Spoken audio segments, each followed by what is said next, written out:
tender touch instantly softened his heart. How am I? Am I still worthy? His smile bore a hint of mischief. Yet his eyes were filled with profound affection, as if he wished to imprint Jiang Qingyan deeply within his soul. I suppose you qualify. Jiang Qingyan beamed, her eyes sparkling with anticipation for the future. Within that anticipation lay their shared dreams, every moment they had traversed together, and the beautiful memories they were yet to create. Xiaochun, what is your world like? How is it different from ours? Her voice brimmed with curiosity and yearning, given the chance. She too desired to possess the ability to explore that unknown realm. Not much difference, it's basically the same. Perhaps we are a tad more advanced in technology. Gu Yechen chuckled, speaking truthfully, for this world had yet to embrace electric vehicles. In his heart, although the two worlds differed, what truly mattered was that the emotions shared between people were eternal. You must recover swiftly. I am looking forward to teaching you a lesson, Gu Yechen remarked playfully. Yet his eyes revealed deep concern. He yearned for Jiang Qingyan to regain her health and return to her vibrant self. At his words, Jiang Qingyan's cheeks flushed. You're incorrigible, she playfully admonished, unable to mask the sweetness bubbling within her. This sweetness blossomed like flowers in full bloom, exuding an enchanting fragrance. Do you know who is targeting you this time? Jiang Qingyan's tone shifted, her eyes reflecting a glimmer of worry and uncertainty. How could she remain oblivious to the fact that someone was plotting against Gu Yechen? Yet, she was unaware of the dark forces at play. You needn't worry about that.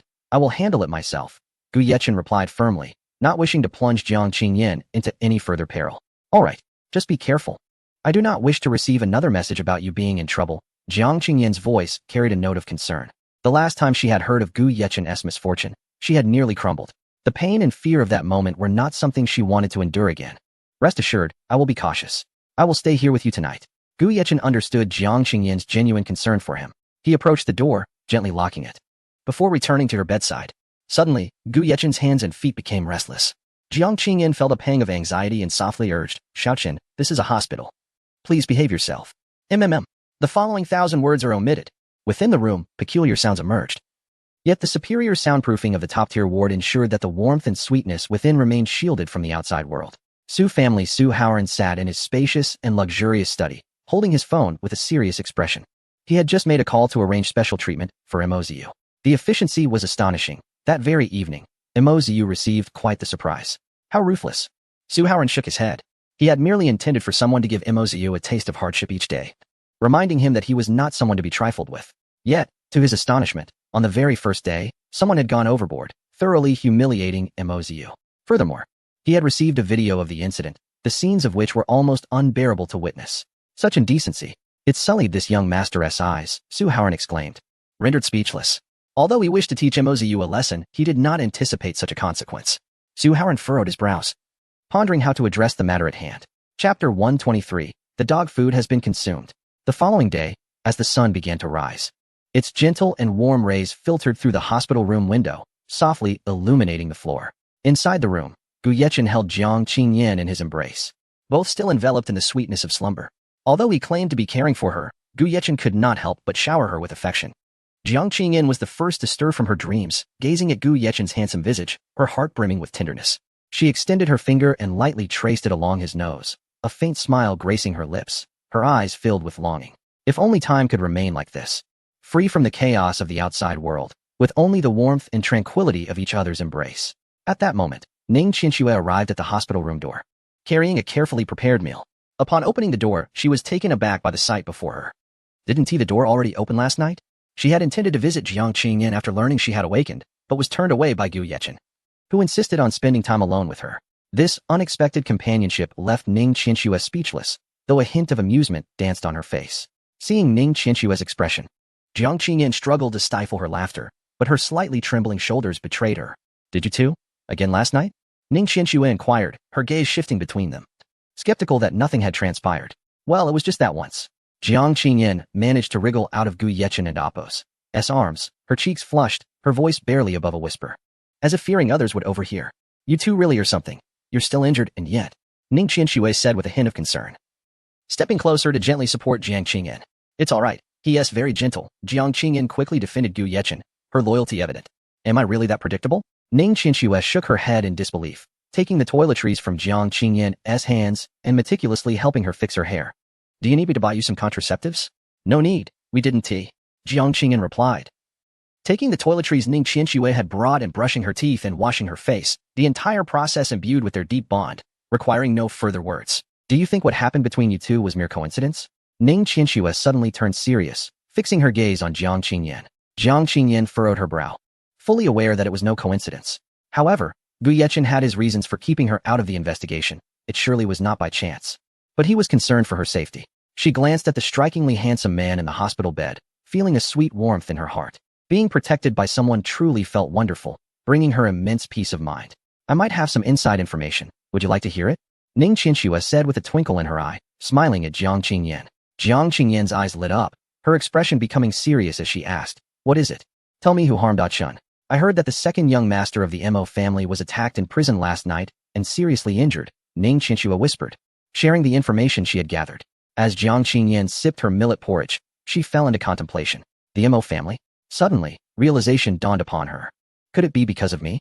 She turned to Ning Qianxue, recalling how her family had pressured her to marry Mo Ziyu, but the matter had vanished shortly after, and Mo Ziyu ended up in prison, with the entire Mo group affected by Hungrui Bank's influence. Could this be related to Xiaoqun? Jiang Qingyan gently tapped her fingers on the table, her eyes filled with confusion and speculation. Ning Qianxue nodded slightly, speaking softly, "I think it's quite possible. Chun cares for you so deeply. He wouldn't allow Mo Ziyu to bully you. Perhaps he orchestrated everything from behind the scenes to protect you." A warm surge of emotion filled Jiang Qingyan's heart. She understood Gu Yechen's kindness towards her. However, if that were the case, would he face trouble because of it? The Mo family was not to be trifled with. A flicker of worry crossed her face. "Don't fret about that. You know what kind of person Gu Yechen is. Being the owner of Shiyuexuan Hotel, he is certainly no ordinary man and must have his own measures in place," Ning Qianxue reassured her. Jiang Qingyan sighed softly, hoping for the best. "I just wish for no more turmoil. I truly fear the day I wake up to receive a call about his critical condition." At that moment, Gu Yechen stirred awake, noticing Jiang Qingyan and Ning Qianxue deep in conversation, a smile unconsciously gracing his lips. "What are you two discussing so animatedly?" Jiang Qingyan shot him a playful glare. "Oh, just your affairs." Gu Yechen sat up, stretching lazily. "My affairs? What could possibly concern me?" Jiang Qingyan relayed the news regarding the second young master of the Mo family, but Gu Yechen showed no sign of surprise, merely stating he got what he deserved. There was nothing to hide from Jiang Qingyan and Ning Qianxue. Both held deep affections for Gu Yechen, and thus, there was no need for secrecy. Jiang Qingyan felt a surge of gratitude for Gu Yechen's actions on her behalf. "Regardless," she insisted, "please be cautious in your dealings. I don't want you to face danger because of me." Gu Yechen grasped Jiang Qingyan's hand, speaking earnestly, "For you, everything is worthwhile." Watching the two in their affectionate exchange, Ning Qianxue chuckled. "All right, you two lovebirds, spare me the display of affection. I've had my fill of dog food." Ning Qianxue turned to Gu Yechen. "Go wash up. I've brought breakfast for you." "Sure thing, Teacher Ning," Gu Yechen replied with a smile. Ning Qianxue paused. Having almost forgotten her past role as Gu Yechen's teacher, she shook her head in amusement. Laughter filled the hospital room, sunlight streaming through the window to envelop the three in warmth and beauty. However, unbeknownst to them, the Mo family harbored deep-seated resentment towards Gu Yechen over the incident involving Mo Ziyu, and a far greater storm was brewing in the shadows. Chapter 124. Captain Tang Mi, hello. May I inquire if you are Mr. Gu Yechen? A woman clad in loose garments gently rapped on the door of the hospital room before stepping inside, her gaze immediately landing upon Gu Yechen. The woman's complexion was slightly darker than that of an average woman, yet her eyes sparkled with vitality, exuding determination and courage. She appeared composed, her voice imbued with confidence, and a barely perceptible aura of menace surrounded her, making it evident that she was no ordinary individual. Gu Yechen raised an eyebrow, his mind swirling with questions. What was this all about? Could it be that he possessed an inexplicable charm that attracted the opposite sex? Though he was undeniably handsome and charismatic, it seemed far-fetched. "And you are?" Gu Yechen inquired, appraising her from head to toe. "My name is Tang Mi. I have been sent by Commander Feng and Secretary Wang to protect a lady named Jiang Qingyan," she replied, standing tall like a pine tree proud against the snow and frost, despite her skin being somewhat tanned from years of rigorous training. It did nothing to overshadow her striking beauty. To describe her as a flower of the military would be an understatement. Her allure was imbued with resilience and valor. Gu Yechen's gaze deepened as he discreetly assessed Tang Mi, her detailed profile instantly materializing in his mind. Name: Tang Mi. Age: 26. Appearance: 93. Health: excellent. Developed instances: 0. Background: from a well-off family, she is upright and kind-hearted, harboring dreams of serving in the military since childhood. At 18, she gained admission to the National Defense University with outstanding results and acquired military credentials. After graduation, she served in the Army and, due to her exceptional performance, attained the rank of captain at the age of 26. Her capabilities are remarkable, marking her as an outstanding commander. A 26-year-old captain? Gu Yechen marveled inwardly, unable to fathom how exceptional this woman must be within the military, especially considering her lack of romantic experiences. A polite smile graced Gu Yechen's face as he replied, "Hello, I am Gu Yechen." He had not anticipated that Feng Tianlong and Wang Yun would send someone to protect Jiang Qingyan. It seemed he would need to send some tea as a token of gratitude. "Mr. Gu, from today onwards, I will be ensuring Miss Zhang's safety. As long as I am here, she will be unharmed. Secretary Wang has assured you can proceed with your affairs without worry," Tang Mi stated, extending her hand, her gaze firm as she regarded the dashing man before her.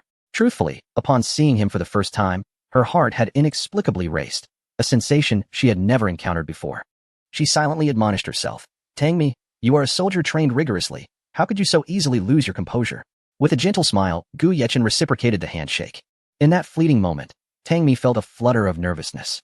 She inwardly chided herself. Had all her years of military training been for naught, if such a trivial encounter could unsettle her? Gu Yechen turned to Jiang Qingyan, saying, "This is Qingyan, the individual you were to protect. And this is Ning Qianxue, her close friend." He introduced both women to Tang Mi. "Miss Jiang, Miss Ning. It is a pleasure to meet you.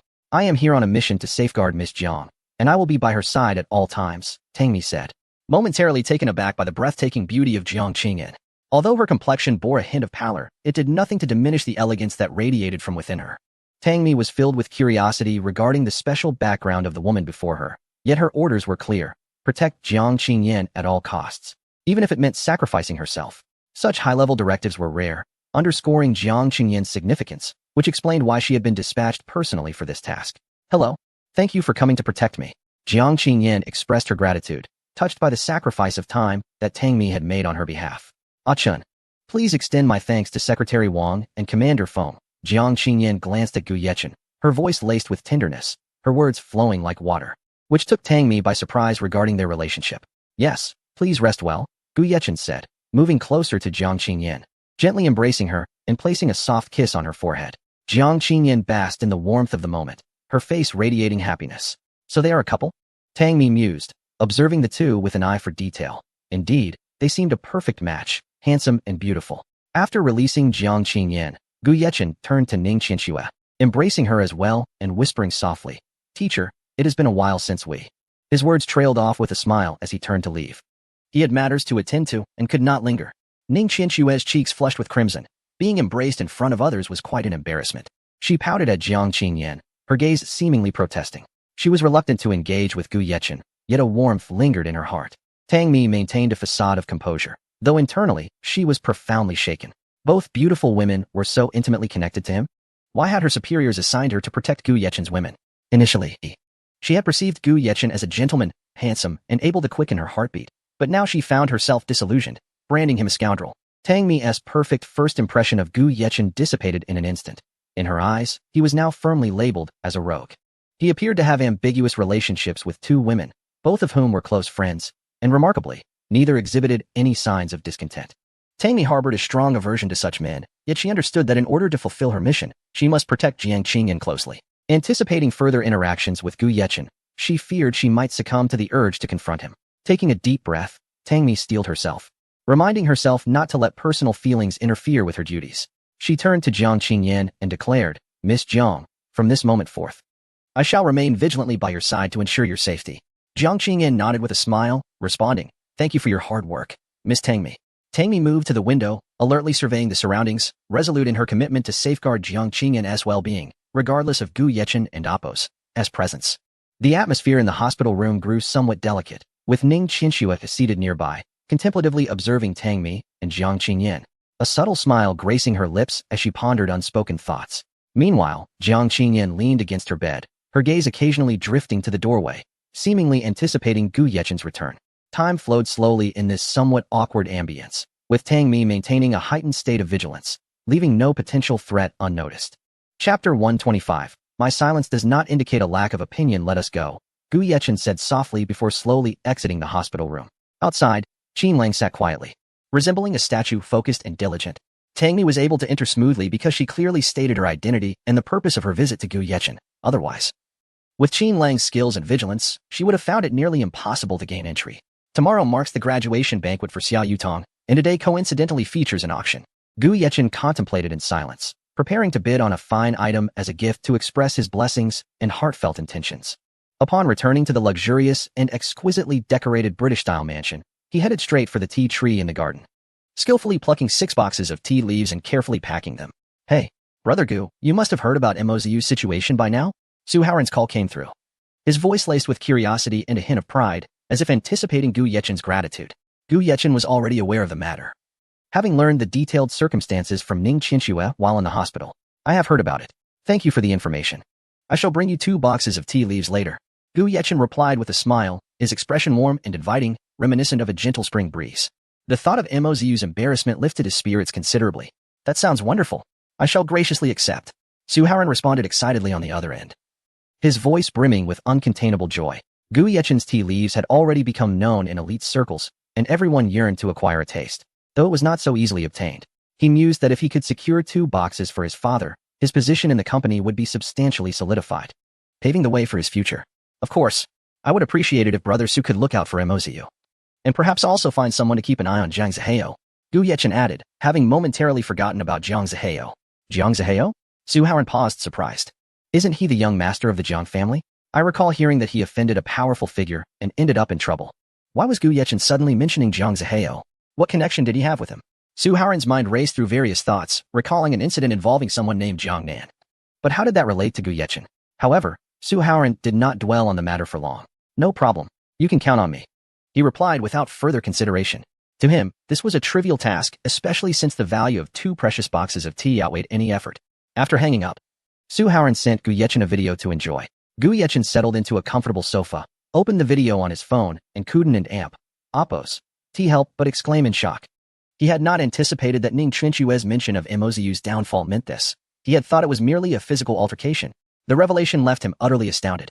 To avoid any discovery, Gu Yechen swiftly deleted the video. Such matters were best kept from the ladies, lest they suspect his possessiveness. Gu Yechen squinted slightly, his deep-set eyes brimming with contemplation as he prepared for his next moves. He would not easily let Mozu and Jiang Zihao off the hook. Mozu's inappropriate thoughts toward Jiang Qingyan were unforgivable, and the Mo family's actions warranted severe retribution. Jiang Zihao, too, was no innocent. His vile actions against Ning Qianxue were utterly reprehensible, and he would face dire consequences. They must pay for their misdeeds, and he would seek an opportunity to ensure they met their fate. Meanwhile, Su Haoran, in a spacious and bright office, felt delighted as he anticipated Gu Yechen's tea. He understood the rarity and value of the tea and recognized Gu Yechen's considerable influence. At just 18, Gu Yechen was already the owner of Shui Weixian and had connections to the Han family. His youth and accomplishments were remarkable. Maintaining a good relationship with him would undoubtedly be beneficial, providing opportunities for future growth. Gu Yechen prepared himself for the auction, confident he would find a gift that Xia Yutong would cherish. As he traveled, his thoughts drifted to the memories of their acquaintance, how Xia Yutong had once switched seats to sit in front of him, sparing him from constant bullying. Those warm recollections played in his mind like a film, filling his heart with warmth and gratitude. The auction venue buzzed with excitement, a gathering of luminaries from various fields. Under the dazzling lights, attendees donned splendid attire, engaged in lively conversation, embodying elegance and prestige. Gu Yechen's presence went largely unnoticed. While it was known that the owner of Shui Weixian was Gu Yechen, very few had seen his true face. Just then, a young man, surrounded by a throng, approached from behind Gu Yechen. "Make way, don't block the path." A bodyguard shouted at Gu Yechen, his tone arrogant and brash, as he shoved Gu Yechen aside. Gu Yechen frowned, a flicker of displeasure crossing his face as he turned to look back.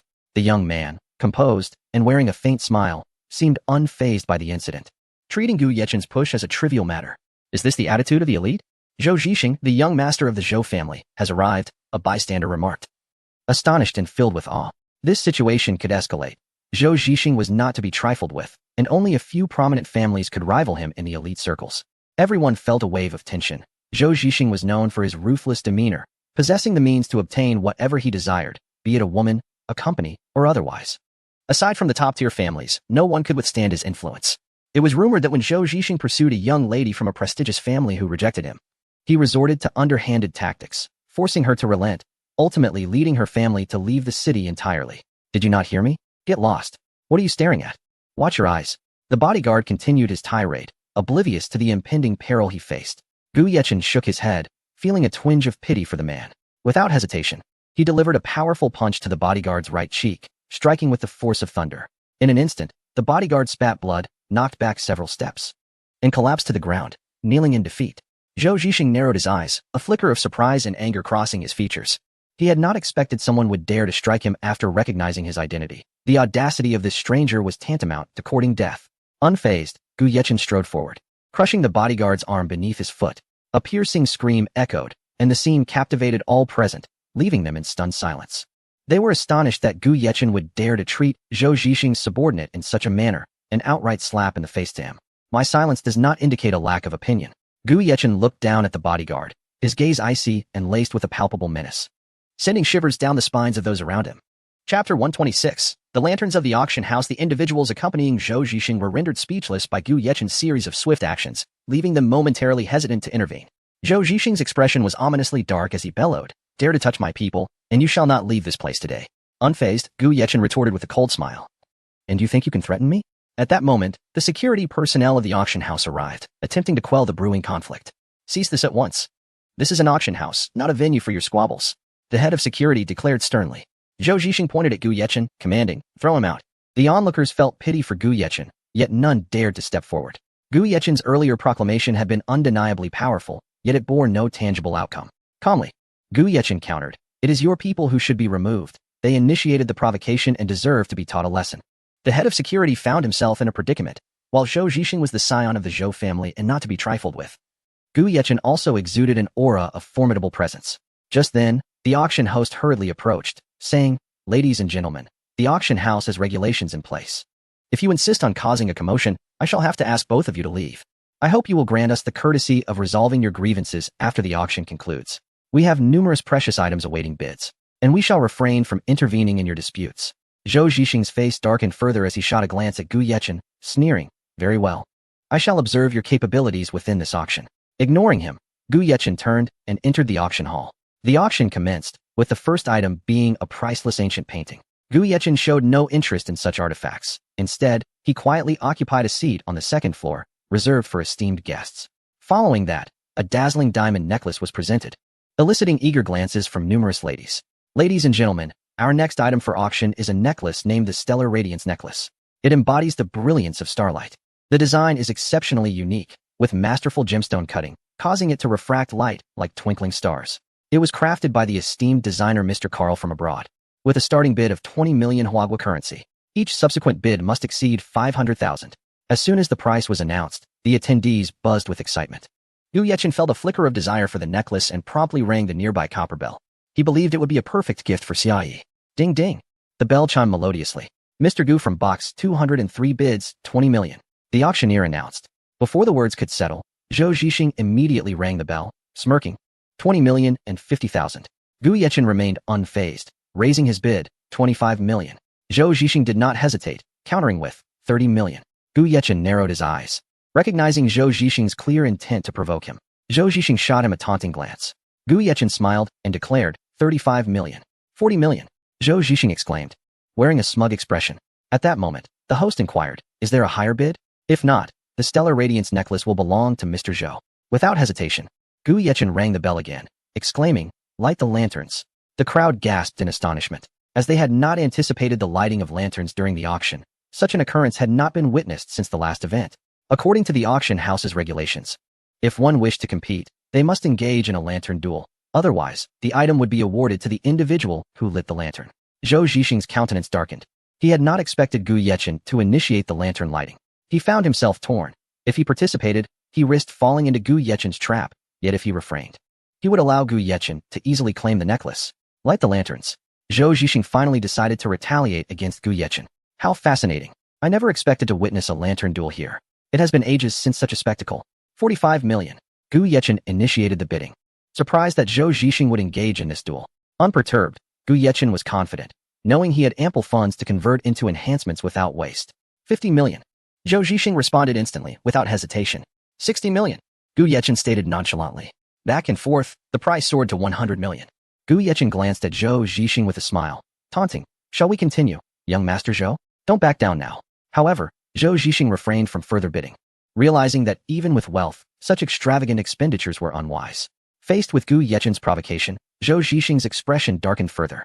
He had not anticipated Gu Yechen to escalate the bid to 100 million. Ultimately, Gu Yechen successfully acquired the diamond necklace. Following that, he consistently outbid Zhou Zhixing. intercepting every item he attempted to bid on, raising the prices to the point of infuriating him. Just then, another necklace was presented. Gu Yechen had initially intended to leave. But upon seeing this particular piece, he paused. Ladies and gentlemen, this is the final auction item of the evening, named the Moonlit River. The pendant is themed around the galaxy and is crafted from shimmering moonstone, starting at 20 million. 30 million. Gu Yechen immediately bid, considering it an excellent gift for Zhang Yun as he planned to visit Kyoto soon. 40 million. Zhou Zhixing began to antagonize again. Light the lanterns. Gu Yechen retorted, refusing to engage in further banter, demanding either a duel or silence. 50 million. Gu Yechen declared. Zhou Zhixing shot him a fierce glare before turning to leave. Congratulations to Mr. Gu on winning the Moonlit River. Congratulations. The auctioneer rejoiced, having profited greatly from the competitive bidding between Gu Yechen and Zhou Zhixing. Gu Yechen completed his payment and took the necklace, departing the auction house in satisfaction. He understood that a rivalry with Zhou Zhixing had been firmly established. Yet he felt no trepidation. Chapter 127. Conflict. Gu Yechen left the auction house with a sense of satisfaction, tightly clutching the precious item he had just acquired. By this time, it was already 3 in the afternoon. The sun still blazed fervently, yet time had slipped away so swiftly, as if only the blink of an eye had passed since several hours ago. Just as Gu Yechen stepped outside, a group of individuals with unusual gazes fixated on him. Young man, it would be wise for you not to venture out. Young Master Zhou has gathered a dozen men waiting for you, an older gentleman warned. His face etched with concern. His eyes revealed fear for the impending conflict and unease about the danger Gu Yechen was about to face. Thank you. Gu Yechen replied with a smile, devoid of any trepidation or hesitation, exuding calm and composure. His gaze was resolute and clear, as if he had already foreseen all that was to come. Qin Lang followed closely behind Gu Yechen, his posture upright and expression solemn, fully prepared to confront any potential threats. As they stepped outside, they encountered over 20 individuals, each menacing, brandishing steel pipes that glinted ominously in the sunlight. Kid, you've finally emerged. I've been waiting for you. Zhou Zhixing stood at the front of the crowd, a sinister grin plastered on his face. His eyes brimmed with disdain and provocation as they fixed on Gu Yechen. In his mind, Gu Yechen had embarrassed him in the auction house, a slight he could never tolerate. Today, he was determined to make Gu Yechen pay dearly, wishing to break his limbs to alleviate his resentment. Gu Yechen regarded Zhou Zhixing with an unflappable demeanor, his gaze as tranquil as still water. Young Master Zhou, is it truly worth such a fuss over this trivial matter? His voice was steady yet carried an invisible weight. Zhou Zhixing sneered, trivial? You made me lose face in front of so many people. This is anything but trivial. Today, you shall not leave easily. With a wave of his hand, the 20 or so men began to encircle Gu Yechen and Qin Lang, forming an impenetrable barrier. Qin Lang stepped forward, positioning himself protectively in front of Gu Yechen. Zhou Zhixing, do not overstep your balance. His voice was deep and powerful, laden with a warning. Zhou Zhixing erupted in laughter. Overstep? Today, I shall show you what overstepping truly means. Attack. Break his limbs, including that wretched middle part. With his command, the men wielding steel pipes charged towards Gu Yechen and Qin Lang. Yet Gu Yechen remained composed, deftly sidestepping a steel pipe swung at him. Gripping the pipe, he delivered a swift kick to the assailant's abdomen, sending him crashing to the ground. Qin Lang was equally undeterred, skillfully dodging attacks while swiftly seizing a steel pipe to retaliate, each move executed with precision, leaving their adversaries struggling to defend themselves. Chaos ensued. The clatter of steel pipes and the cacophony of shouts intertwined. Gu Yechen and Qin Lang navigated through the throng with agility, their movements synchronized.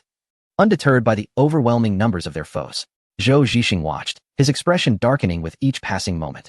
He had not anticipated Gu Yechen and Qin Lang to be so formidable. The men he had brought were merely novice fighters, capable of overpowering ordinary individuals. Yet they found themselves at a disadvantage. Put some effort into it. Whoever can bring them down will earn 1 million. Zhou Zhixing bellowed. At this proclamation, the attackers intensified their assault. However, Gu Yechen and Qin Lang remained unfazed, their eyes reflecting unwavering determination and composure. Gradually, the tide of battle began to shift in favor of Gu Yechen and Qin Lang. Their assailants started to show signs of fatigue, their movements becoming sluggish. Seizing the opportunity, Gu Yechen executed a flying side kick, sending an approaching enemy sprawling. Qin Lang snatched another steel pipe, his combat prowess surging as he struck down several foes with a swift sweep of his arms. At last, all 20 assailants lay on the ground, groaning in agony. Zhou Zhixing gazed in horror at the unfolding scene, but he quickly regained his composure. Gu Yechen had sustained several blows, as it was expected in such a fray, and he slowly advanced towards Zhou Zhixing. Young Master Zhou, do you still wish to break my limbs? His voice was icy, sending a chill down Zhou Zhixing's spine. Zhou Zhixing replied coolly, you are indeed impressive to have defeated so many, but the Zhou family is not to be trifled with. Surely, you have heard of the vast influence of the Xinghai Zhou family. If you apologize, I may overlook your transgressions. Otherwise, my family will not let you off easily. At this declaration, Gu Yechen was momentarily taken aback. Could someone truly possess such confidence? In such a dire predicament, on the brink of being beaten, he still dared to assert that he would spare Gu Yechen?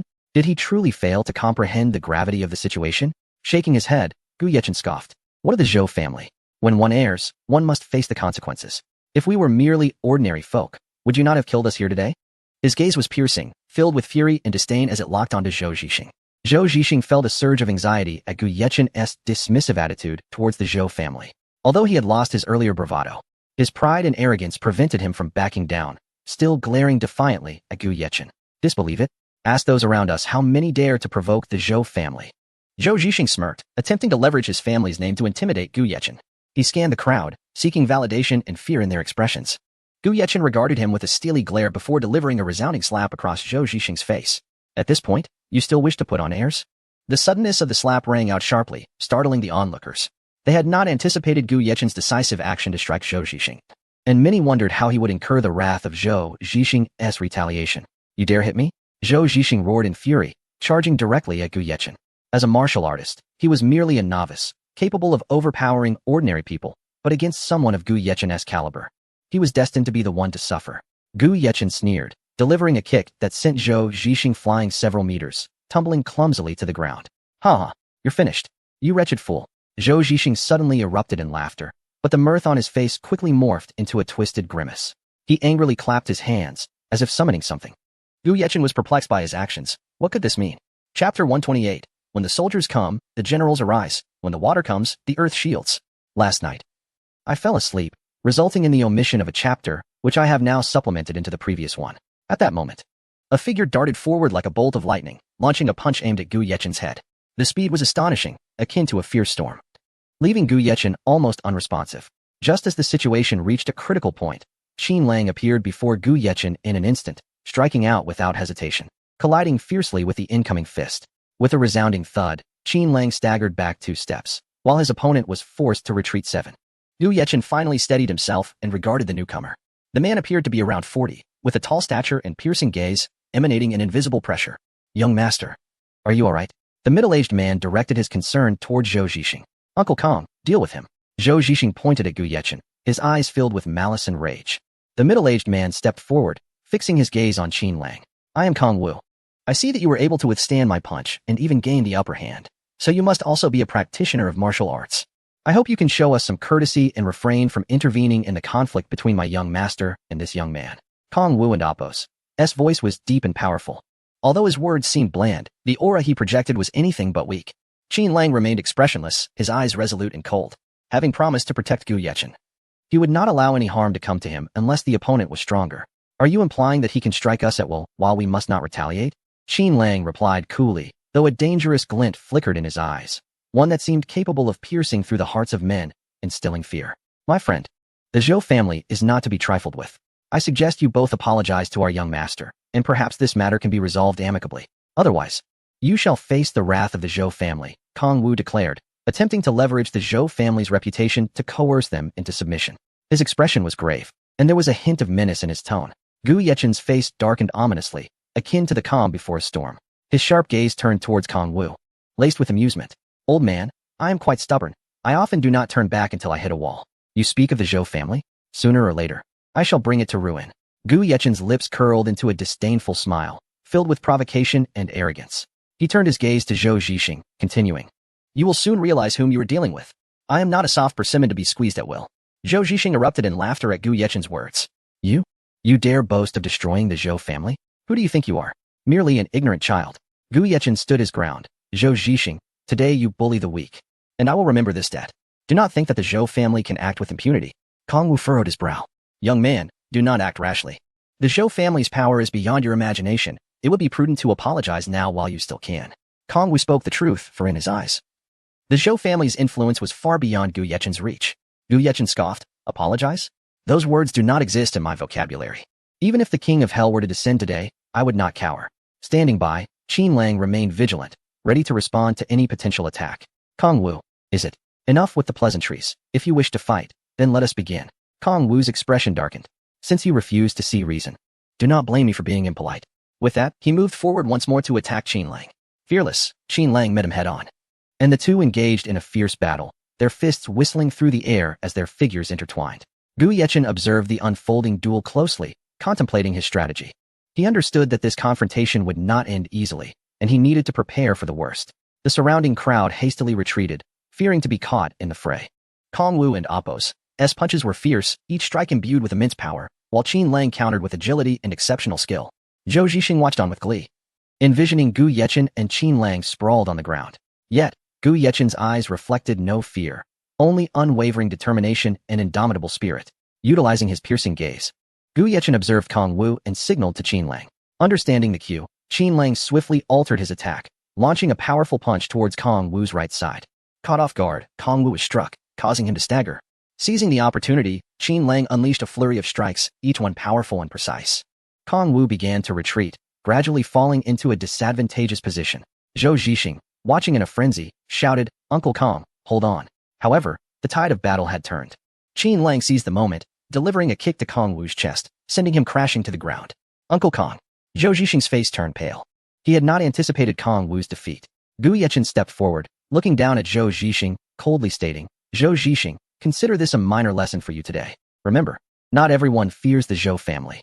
With that, he delivered a brutal kick, breaking Zhou Zhixing's legs. A horrific scream escaped Zhou Zhixing's lips. His limbs shattered, a scene so cruel it instilled fear in all present. "Young master." Kong Wu roared in fury at the sight before him. "What do you want?" Qin Lang retorted, crushing Kong Wu's right leg with a swift kick. Though Zhou Zhixing cried out initially, he later gritted his teeth, refusing to give voice to his pain, revealing his hardened nature. With a glare of resentment directed at Gu Yechen, he tremulously muttered, "You, do not be too pleased. The Zhou family will not let this go." Gu Yechen shook his head, realizing Zhou Zhixing was merely a bully. He scoffed, "If you have the ability, come at me. I await your arrival." With that, Gu Yechen turned and departed with Qin Lang. Zhou Zhixing glared at their retreating figures, his eyes filled with bitterness and unwillingness. "Young master, what shall we do next?" "The Zhou family will likely not let this matter rest," Qin Lang said calmly. Gu Yechen inhaled deeply, responding, "When soldiers come, the generals arise. When water comes, the earth shields. We shall prepare ourselves and bolster our defenses. Additionally, we need to investigate the Zhou family's background and uncover any weaknesses they may possess. I recall you have a few comrades. Are they willing to join us?" Gu Yechen inquired, looking at Qin Lang. Upon hearing this, Qin Lang fell silent, uncertain of the whereabouts of his remaining two comrades. "We need manpower. If possible, bring them here. They will receive the same treatment as you," Gu Yechen urged. Nodding, Qin Lang immediately set about arranging the necessary logistics. Meanwhile, the Zhou family, upon learning that Zhou Zhixing had been so brutally crippled, erupted in fury. The upper echelons of the Zhou family resolved to deliver a heavy blow to Gu Yechen. In Shanghai City, as the neon lights flickered on, the city's clamor gradually subsided. But this was merely a facade. Behind the bustling exterior, countless stories unfolded in silence. Just off work, Zhang Yun languidly reclined in the home Gu Yechen had purchased for her. The room was suffused with a delicate fragrance, a scent she had meticulously chosen to provide her with solace after a taxing day. Clad in a seductive lace nightgown, the sheer fabric clung closely to her alluring curves, her casually crossed legs exuding an indescribable allure. Each subtle movement seemed to inadvertently stir the desires of those who beheld her. It had been some time since Gu Yechen had paid her any attention or visited her at the Shui Weixian Hotel. The once sweet memories and companionship flashed through her mind like scenes from a film, yet the present neglect plunged her heart into profound unease. She was acutely aware that everything she possessed, be it her comfortable home or her privileged lifestyle, was a gift from Gu Yechen. Unbeknownst to her, she had developed a deep emotional dependency on this man, making it unimaginable to contemplate a life without him. Zhang Yun clutched her phone tightly, the screen's glow illuminating her slightly melancholic visage. Her beautiful eyes were filled with conflicting emotions, a deep yearning to call Gu Yechen and express her longing and anxiety.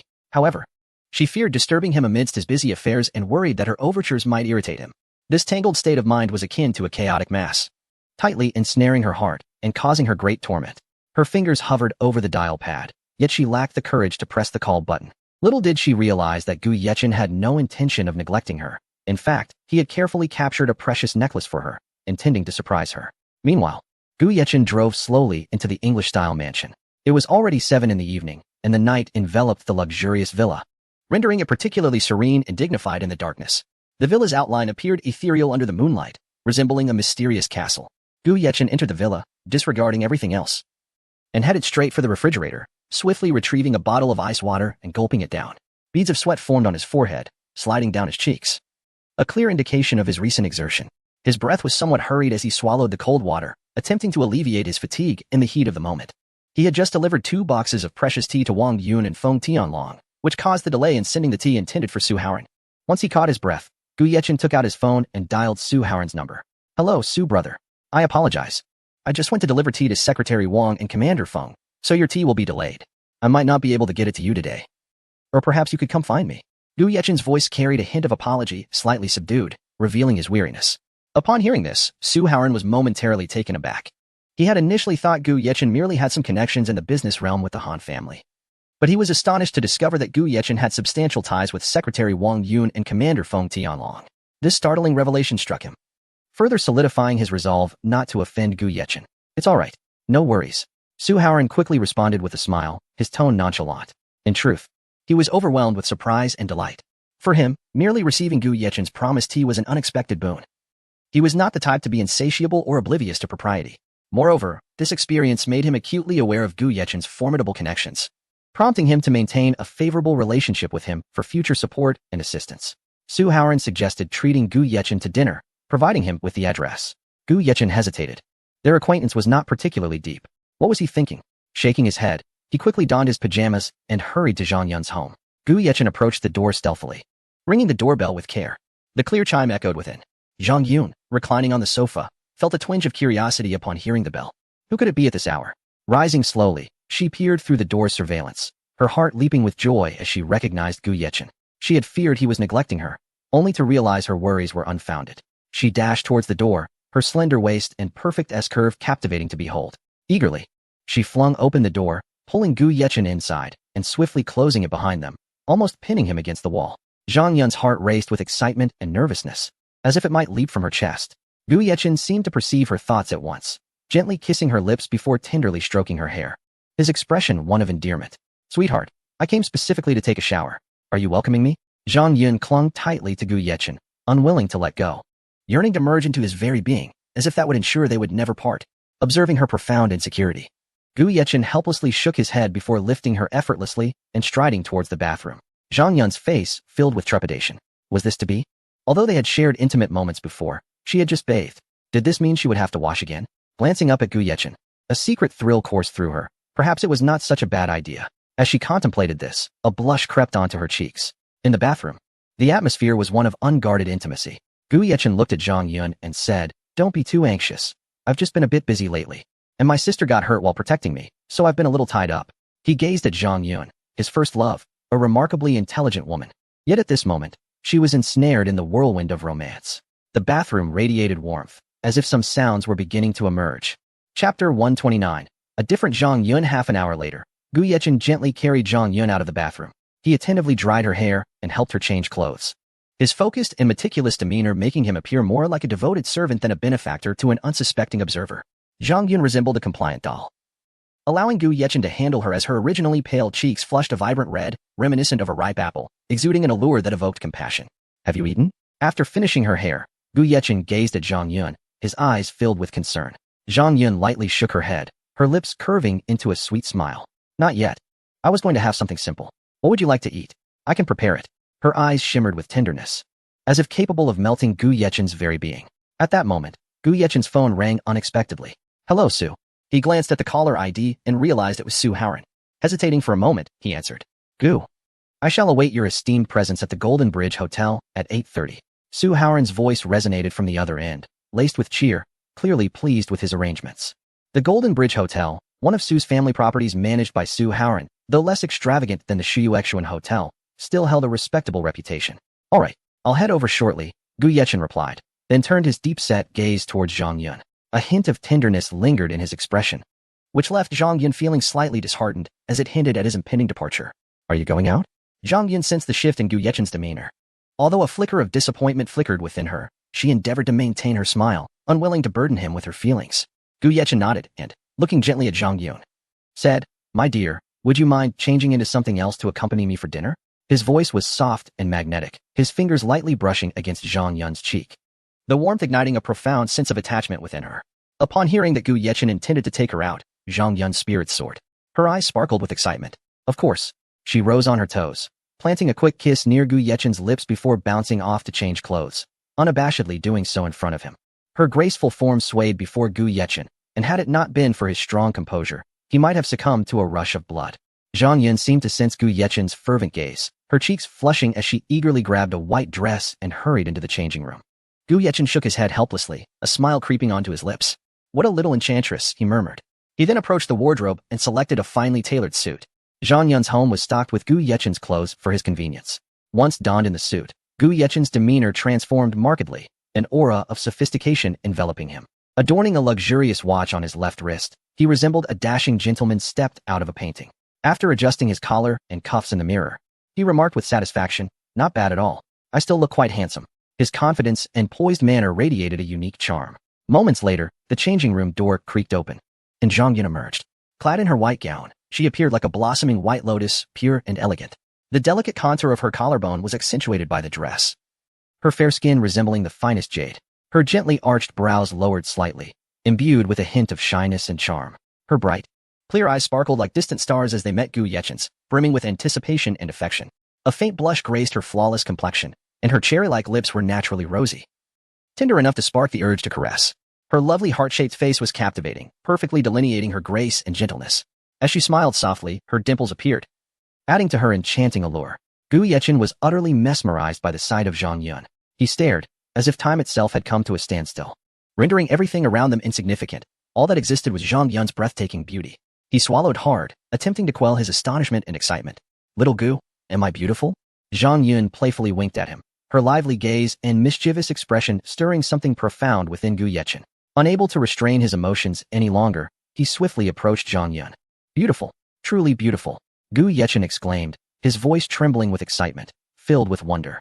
He had not anticipated that with just a touch of adornment, Zhang Yun's beauty could rival that of Jiang Qingyan, a notion that had previously eluded him. "My dear, tonight you are absolutely breathtaking." Gu Yechen took Zhang Yun's hand, placing it against his chest for her to feel his heartbeat, then pressed a kiss upon her lips. Zhang Yun basked in Gu Yechen's tenderness, and after a moment, a rosy glow of happiness spread across her cheeks as she lowered her head and softly said, "As long as you like it." They exchanged smiles, their eyes reflecting deep affection. Gu Yechen then wrapped his arm around Zhang Yun's waist, and together they stepped outside, heading towards the Golden Bridge Hotel. Throughout the journey, a radiant smile adorned Zhang Yun's face, reminiscent of a blooming flower, gentle and resplendent. This was Gu Yechen's first time taking her out for a meal, making it an incredibly significant moment for her. This subtle shift made her acutely aware of her place in Gu Yechen's heart. Gu Yechen held her small hand tightly, as if through this silent gesture, he was assuring her, there is no need for concern, all is well. The warmth emanating from his palm brought Zhang Yun a sense of tranquility. The vehicle cruised smoothly along the road as the night descended like a vast black satin sheet, enveloping the entire Star Sea city. The city's lights ignited a sleepless night, a mesmerizing display of vibrant colors intertwining like a dreamlike tapestry, dazzling to behold. Life in the bustling metropolis raced forward like a speeding train. How many dreamers toiled tirelessly within this vibrant city? At that moment, the factories were letting out, and most workers had endured 12-hour shifts, earning meager wages to support their families, a formidable challenge. The streets were bustling with hurried pedestrians, their faces bearing traces of fatigue, yet exuding determination. Day after day, they repeated their tasks, chasing a glimmer of hope amid the hustle and weariness. Some struggled for their family's sustenance, while others pursued their dreams, striving to survive and forge ahead in this concrete jungle. The vehicle came to a smooth stop at the entrance of the Golden Bridge Hotel. Just then, Chapter 130, a slap to Chen Rong's face. Rewarded with the Yunding building, Gu Yechen parked his car steadily in the designated spot. As Zhang Yun stepped out, her eyes wandered curiously around, momentarily stunned. Her gaze filled with astonishment. Golden Bridge Hotel? Come on, my princess. Gu Yechen smiled, bending his arm in an inviting gesture. Zhang Yun, with remarkable intuition, linked her arm with his, and the two appeared as an extraordinarily sweet couple, their figures illuminated by the lights, exuding harmony and beauty. Upon entering the hotel lobby, Gu Yechen was about to inquire about the specific location mentioned by Su Haoran at the front desk, when suddenly, a sharp and familiar voice pierced his ear. "Gu Yechen, what brings you here? Who is the person beside you?" Gu Yechen was taken aback, following the voice to find his ex-girlfriend, Chen Rong, standing not far away, her eyes brimming with questions and dissatisfaction. What is she doing here? This is absurdly coincidental. He internally cursed, annoyed at the unwelcome encounter. What does it have to do with you? Gu Yechen replied slowly, his tone laced with indifference and detachment. This shameless woman dared to speak such words before him. He was no longer the former self, pliable to her whims. In his eyes, Chen Rong was nothing but a disgraceful woman who had betrayed him. She had once been his first love, but had committed such despicable acts. Reflecting on it now, Gu Yechen felt that he had been blind to have ever been enamored with her. Gu Yechen, send me 500,000 immediately. I have an urgent need. Chen Rong's tone was devoid of any fluctuation, as if this were the most ordinary request. Completely oblivious to the fact that Gu Yechen was no longer the person she could manipulate. What are you thinking? What part of you is worth 500,000? Gu Yechen was rendered speechless, his anger ignited. Damn it, does this woman really think she can treat me like an ATM? What did you say? Gu Yechen, how could you speak to me like this? Does your conscience not ache? You earn quite a bit each day, and I've heard that Shuyuexuan Hotel is also yours. Are you really unwilling to give me 50,000? After all, we were once together. Are you really that heartless? Or perhaps you never loved me at all? Chen Rong immediately resorted to moral coercion, her voice rising, utterly unconcerned about the public setting. Gu Yechen was stunned. Had he been too soft-hearted in the past? Allowing her to become so brazen? It shouldn't have been the case. He had thoroughly recognized her true nature and would not be swayed by her antics again. Chen Rong glared at him, her abhorrent expression resurfacing, her voice growing louder as if to draw everyone's attention. She disregarded the gazes of those around them, intent only on extracting money from Gu Yechen. Gu Yechen was baffled by what she was thinking. They had long severed ties, yet here she was, appearing like a leech. Detected the presence of a shameless gold digger nearby attempting to exploit you. Please make a choice. Option 1. Comply with the gold digger's request and agree to give her 500,000. Reward. Title of loyal dog for 1 year. With random dog barking sounds daily and similar demands during outings. Option 2. Refuse the gold digger's request and retaliate. Reward. Full ownership of the Yunding building in Shanghai City. Gu Yechen shook his head in disbelief. He anticipated such options from the system. Why even deliberate? Any sensible person would choose the latter. The Yunding building was worth over 100 billion. Gu Yechen marveled at the system's generosity. Previously, he had read about systems that were miserly, none as generous as this one. He decided to hand the choice over to the many handsome and beautiful readers. He was confident everyone would opt for the second choice. My money is mine to give as I please, and someone like you, a gold digger, is not even in the equation. Gu Yechen's voice was firm and powerful, his eyes filled with disdain and determination.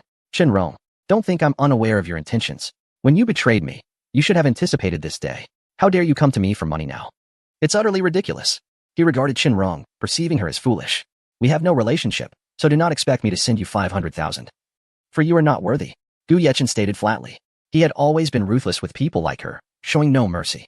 Previously, he had taken the original owner's affection for granted, centering everything around her, allowing her to act arrogantly, believing she deserved all the kindness he had shown her. Zhang Yin stood quietly by, observing the scene. She could sense Gu Yechen's anger and helplessness. Yet, she remained silent, tightly linking her arm with his, offering him unspoken support. People around began to cast sideways glances at Chen Rong, whispering among themselves. This woman is too much. How can she demand money like that? Right? Now that she sees him doing well, she comes crawling back. It's shameless. Hearing the murmurs, Chen Rong's expression soured further, yet she refused to relent. Gu Yechen, don't think you can escape me like this. If you don't give me money today, I want to let it go. Gu Yechen chuckled coldly.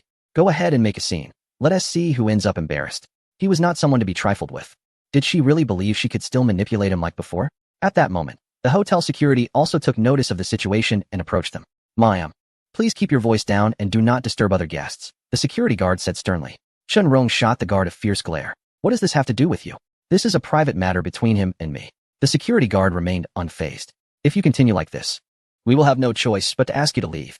Seeing the unfavorable turn of events, Chen Rong redirected her ire back to Gu Yechen. You're ruthless. Just wait. With that, she stormed off angrily. Gu Yechen watched her retreating figure, feeling a slight alleviation of his frustrations. He turned to Zhang Yun. I apologize for that scene. Zhang Yun reached out, gently caressing his cheek. It's all right. People like her are not worth your anger. Gu Yechen nodded. Having someone like Zhang Yun was truly wonderful. He took her hand and continued into the hotel, preparing to meet Su Haoran. However, the earlier commotion had cast a shadow over his spirits. Having successfully slapped Chen Rong's face in front of the crowd, Gu Yechen was rewarded by the system with the ownership of the Yunding building, and 500 billion was deducted for acquisition purposes, along with 500 enhancement points. This series of surprises stirred excitement within him. He expected things to proceed so smoothly, without the need for him to meticulously spend money. The system automatically deducted the funds, which was incredibly convenient. Gu Yechen eagerly checked his personal panel, where his information was detailed. Name, Gu Yechen. Age, 18. Physique, 117. Mental strength, 100. Appearance, 95. Special abilities, experienced driver, academic genius, Master Healer, Supreme Combat Skills, Elite Hacking Skills, Eye of Void Breaking. Golden Kidneys Special Item. Purple Gold Black Card Identity. Chairman of Feiyue Limited, Chairman of Feiyue Group, Chairman of Shuyuexuan International Hotel, Shareholder of Blueprint Group, Owner of Century Plaza Shopping Center, Owner of Yunding Building, among others. Reinforcement point. 500 points. Gu Yechen gazed at the attributes displayed on his panel, each aspect instilling within him an immense sense of pride, particularly upon realizing that he had ascended to the ranks of the owner of Feiyue Limited, the proprietor of Feiyue Group, the chairman of Shuyuexuan International Hotel, a shareholder in Lantu Group, the owner of Century Plaza Shopping Center, and the owner of Yunding Building. A profound feeling of accomplishment enveloped him, marking a significant advancement in his burgeoning commercial empire. System, allocate 40 points to my physique, Gu Yechen uttered calmly in his mind. With the system and amp, Oppos, S-Chime, points successfully allocated, congratulations to the host for breaking through to the 5th tier of martial artists. A satisfied smile crept onto Gu Yechen and amp, Oppos, S lips. He was acutely aware that his strength had been further enhanced, filling him with confidence as he faced the challenges that lay ahead. However, just as Gu Yechen prepared to continue on his journey with Zhang Yun, Chen Rong, who had initially departed, unexpectedly returned. Her gaze fixated on Gu Yechen, tears welling in her eyes, her lips trembling ever so slightly. Gu Yechen, what has happened to you? Why have you changed? Chen Rong's expression bore a sense of grievance, her demeanor pitiful and heart-wrenching. While others might have softened at such a sight, Gu Yechen remained unmoved. He swiftly extended his hand, gently covering Zhang Yun's eyes, as though safeguarding a precious treasure, fearful that Zhang Yun might be tainted by this unscrupulous woman. My dear, do not look. I fear this vile woman may lead you astray. Gu Yechen's words were laced with profound affection for Zhang Yun. A soft laugh escaped Zhang Yun's lips, warming her heart. She understood Gu Yechen's intentions and knew that such trivial matters would not sway her. It matters not to me. Zhang Yun's sweet voice rang out, causing Chen Rong to momentarily pause, struck by the realization that this woman not only surpassed her in beauty, but also in voice and figure. Was it possible that Gu Yechen had forsaken her for this reason? Chen Rong's heart swelled with confusion and resentment. Impossible. How could you have transformed so drastically? You were once so kind to me, attentive and caring. How could you have become this way? Chen Rong retreated several steps, trembling uncontrollably, murmuring in disbelief. She could not fathom that the Gu Yechen, who had once been so compliant to her wishes, now treated her with such disdain. Do you still believe you are the Chen Rong of old? Do you think that others' kindness towards you is a given? Do you presume that everyone ought to cater to your whims? Do you fancy yourself a queen of your? Gu Yechen scoffed, his words dripping with scorn and derision. His gaze pierced through Chen Rong like a sword, leaving her with no avenue of escape. Each of Gu Yechen's statements struck Chen Rong's heart like a hammer, inflicting profound pain and despair. I tell you, my goodwill was a reflection of your former significance in my life. But now, you hold not even a fraction of that value in my heart. What face do you have to utter such words before me? I truly wonder what thoughts occupy your mind. Gu Yechen crossed his arms, his gaze coldly fixed on Chen Rong, each word seemingly tearing at her very soul. He saw through her facade with ease. Impossible. Jiang Nan, you cannot treat me this way. Chen Rong gazed at Gu Yechen with a look of utmost grievance, desperately seeking the tenderness that once resided in his eyes. Yet, all that met her was his frigid, unfeeling stare. The Gu Yechen who had once shown her boundless care had perished. The man before her now was a renewed, formidable individual, no longer susceptible to her deceit or harm.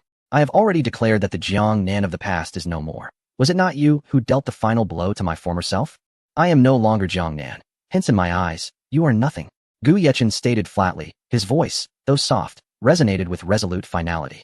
His words shattered Chen Rong, leaving her unable to accept the reality that she had once believed herself irreplaceable in Gu Yechen's heart, only to discover she had become utterly worthless. I have explained my past actions to you. Why will you not believe me? Chen Rong's tears cascaded down her cheeks like a torrential flood, her sobs resembling rain-soaked blossoms. The onlookers began to shift their perceptions, casting scrutinizing looks at Gu Yechen, questioning whether he had indeed erred, for Chen Rong appeared so pitiful. Aha! Gu Yechen suddenly threw his head back in laughter, an invisible pressure emanating from his mirth. His body leaned forward slightly, as if battling an inner tempest of rage. His laughter sent chills through the crowd. Oh, Chen Rong, I never anticipated your audacity. You are well aware of how I treated you. Yet what did you do? You consorted with other men behind my back, even bearing his child, and now you have the gall to seek me out? Do you truly believe I am a fool? Gu Yechen's eyes widened in fury as he bellowed. His fists clenched tightly, veins throbbing on his forehead, the blaze of anger within him threatening to erupt.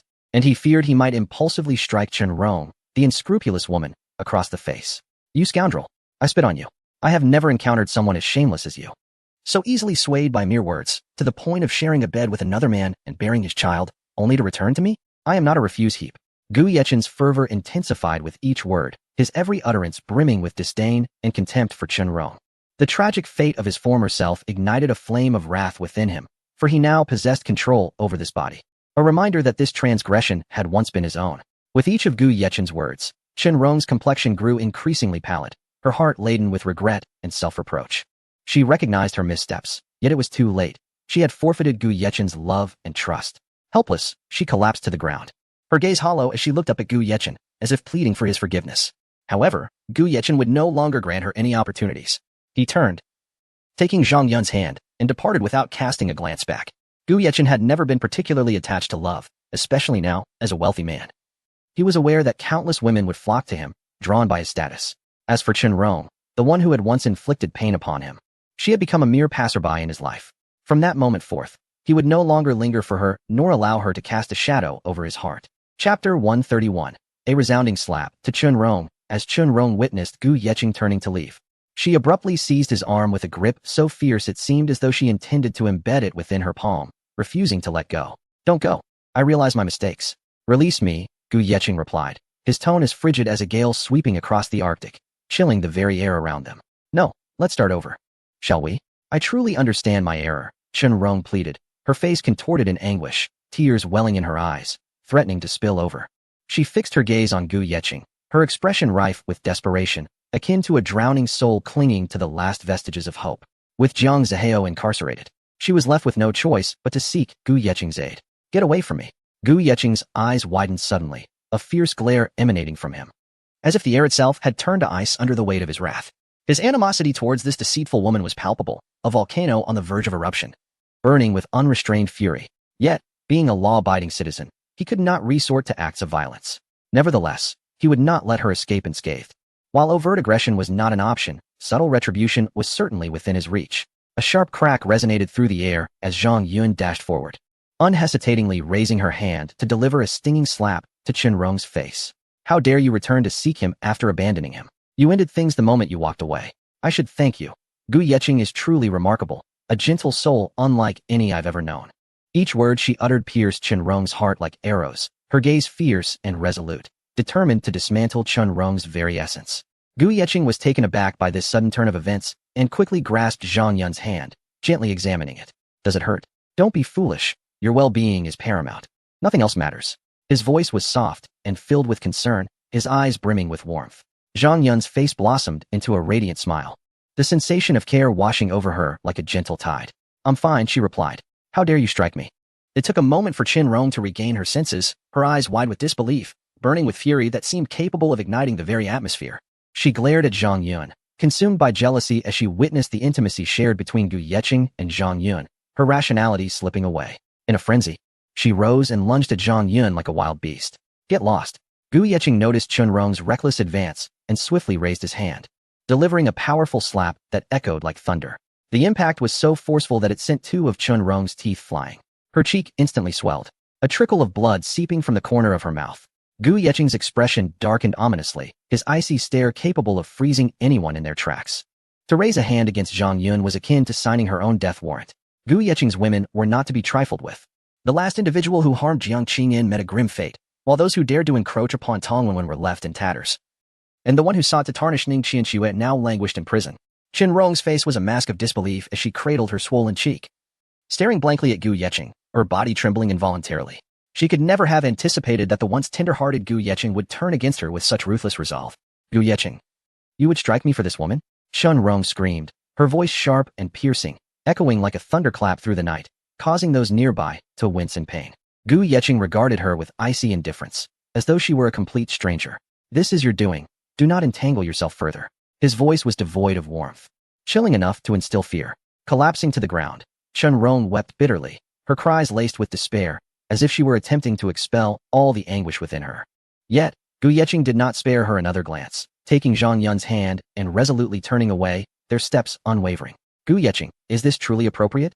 Zhang Yun glanced back with concern, recognizing that while her slap could be seen as a mere dispute between women, Gu Yechen's action carried far graver implications.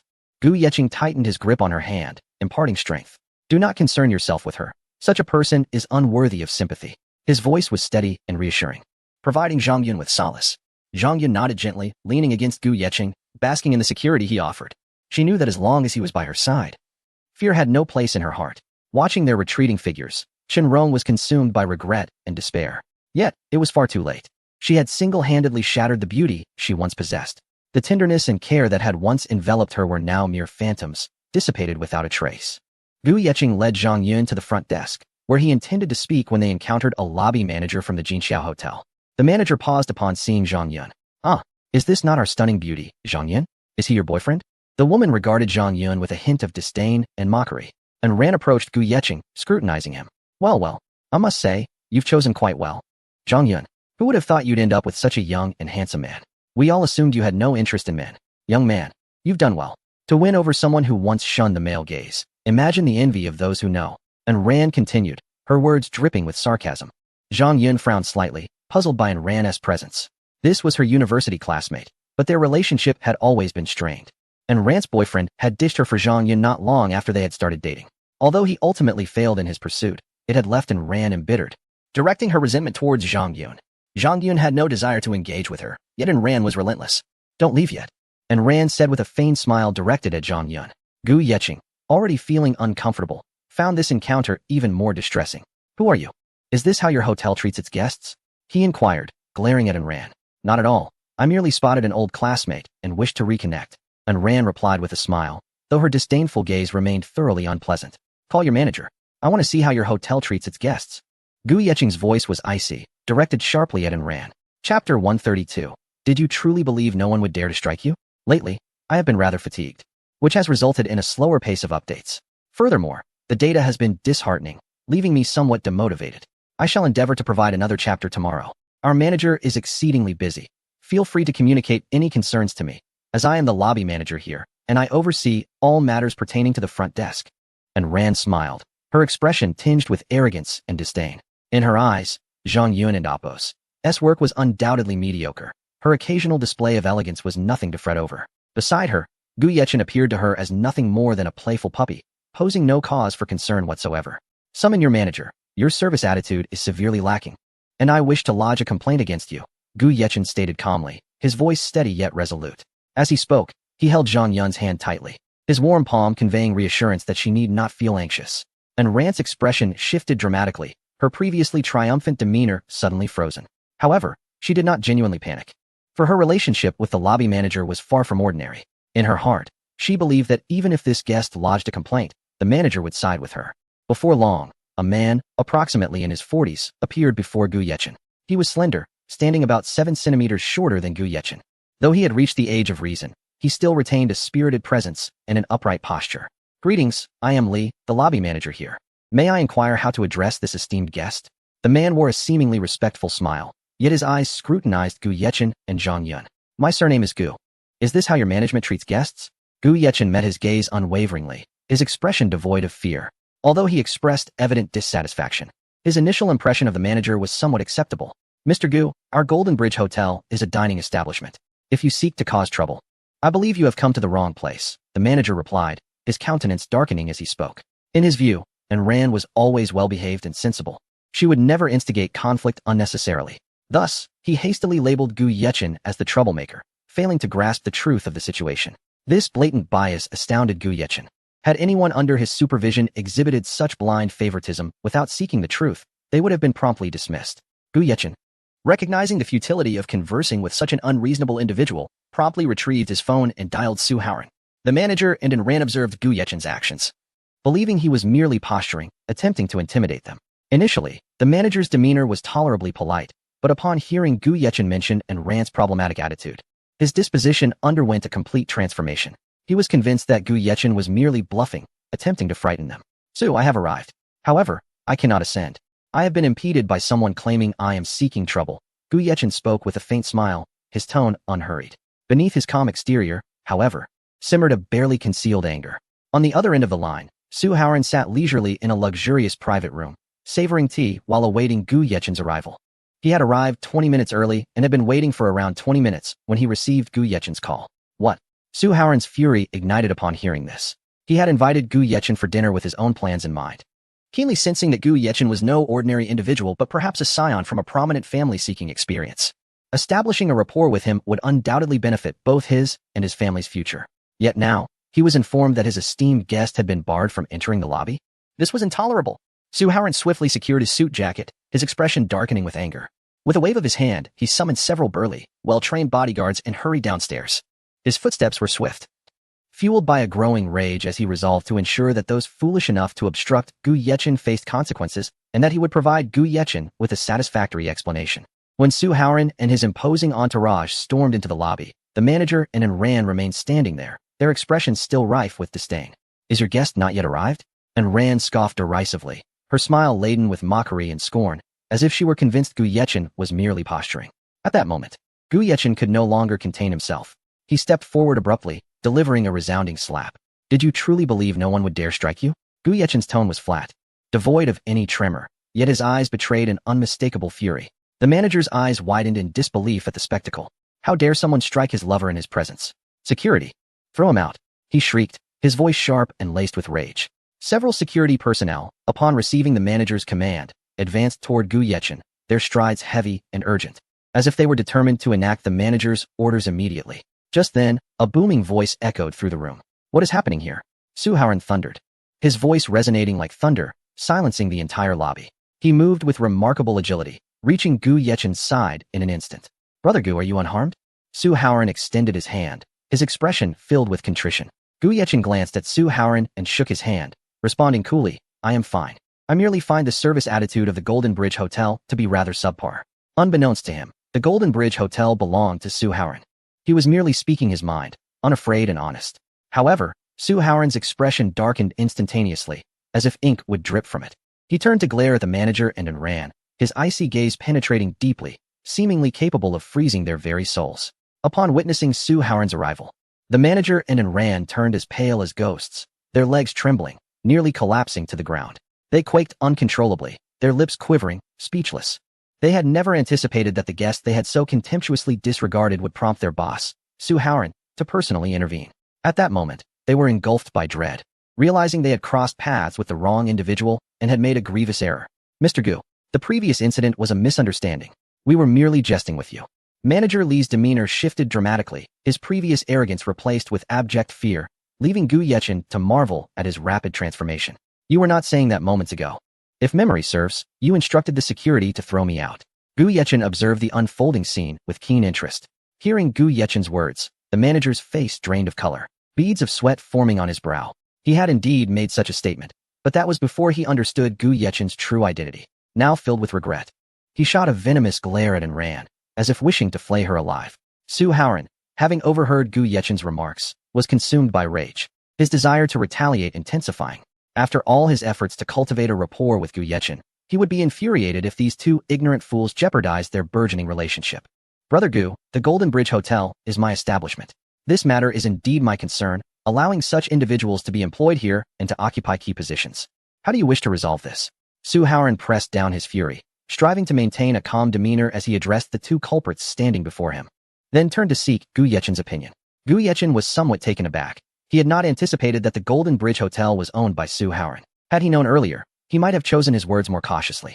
After a moment of contemplation, Gu Yechen remarked, "I am unsure, Su Xiong. Since this is your establishment, it is only fitting that you manage it as you see fit. I have no objections." His tone was as calm as still water, revealing little emotional fluctuation on his face.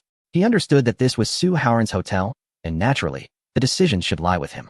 This approach not only preserved Su Haoran's dignity, but also prevented Gu Yechen from appearing overly aggressive. "Very well, I shall handle the matter myself," Su Haoran replied. Visibly pleased by Gu Yechen's reaction, his inner fury somewhat quelled. He turned, his gaze piercing as he fixed it upon the manager and Enran. "You two need not return to work. I will inform the industry of the reasons for your dismissal," Su Haoran stated with an expressionless face, his voice chilling enough to send shivers down one's spine. No sooner had he spoken than he gestured, and two burly bodyguards stepped forward, unceremoniously escorting the pair away. Gu Yechen and Zhang Yun paid little heed to the subsequent news regarding the two. "My apologies for today's events, Gu Xiong," Su Haoran said, his expression serious and sincere, his eyes brimming with regret. Behind him, his subordinates stood in stunned silence, their mouths agape. This was the first time they had witnessed their boss handle a situation with such resolve, even in the face of someone like Zhou Zhixing. Su Haoran had never reacted in such a manner. They never anticipated that their boss would extend such courtesy to the youth before him. This scene was promptly reported to the elder Su by those from the Su family. Gu Xiong, today's events are not your concern. Please do not dwell on them, Gu Yechen said earnestly. He believed that Su Haoran's approach to dealing with matters was indeed commendable, handling situations with decisiveness and a willingness to accept responsibility. May I ask who this is? Su Haoran finally noticed Zhang Yun, who stood beside Gu Yechen. Dressed in a white gown, her striking beauty and graceful demeanor captivated attention. This is Gu Yechen began, but Zhang Yun interjected. Hello, Su Zong. I am the general manager of Shui Yuexuan and a friend of Mr. Gu, accompanying him to your banquet. She smiled calmly, her gaze unwavering as she regarded Su Haoran, showing no hint of pretense. It was an undeniable fact that she was indeed the general manager of Shui Yuexuan. Gu Yechen had intended to mention that Zhang Yun was his girlfriend, but she had preempted him. He felt a twinge of disappointment but concealed it well. Please, allow us to proceed, Su Haoran said with a smile, gracefully gesturing for them to continue. He did not fully believe Zhang Yun's assertion, as such matters were easily discernible. However, he chose not to challenge it, recognizing that everyone has their own lifestyle and choices. Su Haoran was always one to embrace and release. He believed Gu Yechen's future achievements would be formidable, and thus he was genuinely inclined to cultivate a friendship with him. After you, Gu Yechen replied with a smile. Under Su Haoran's guidance, the group made their way to the banquet hall. Along the way, Su Haoran and Gu Yechen engaged in lively conversation as if the earlier unpleasantness had never occurred. Meanwhile, Zhang Yun quietly walked alongside Gu Yechen, contributing an occasional remark, creating an atmosphere of harmony and warmth. Gu Xiong, do you have any plans regarding the current urban development? Su Haoran asked, pouring Gu Yechen a glass of wine. His tone casual yet imbued with a hint of anticipation, eager to hear Gu Yechen's thoughts. Gu Yechen raised his glass, taking a gentle sip before responding, indeed. The pace of societal development is remarkably swift. As you have observed, new phenomena emerge incessantly. Among these, I believe women tend to consume more readily than men, which presents a promising outlook. A confident smile graced Gu Yechen's face, his eyes shimmering with intelligence. It was a topic he felt comfortable discussing. As he held a trump card, Su Haoran nodded slightly, understanding that Gu Yechen's insights were not without merit. In this era, the purchasing power of women was undeniably significant, as they demonstrated formidable buying capabilities across various sectors. At that moment, Gu Yechen's plans began to crystallize. The research for the Vitality Elixir was underway, and the Beauty Elixir was in the experimental phase.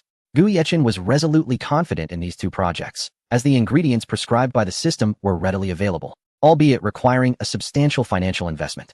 He believed that once these products hit the market, they would undoubtedly be well received by a vast female audience. I share your sentiments. Over the past decade, the status of women has undergone a remarkable transformation. They are no longer constrained by traditional notions. Modern women exhibit immense strength and influence.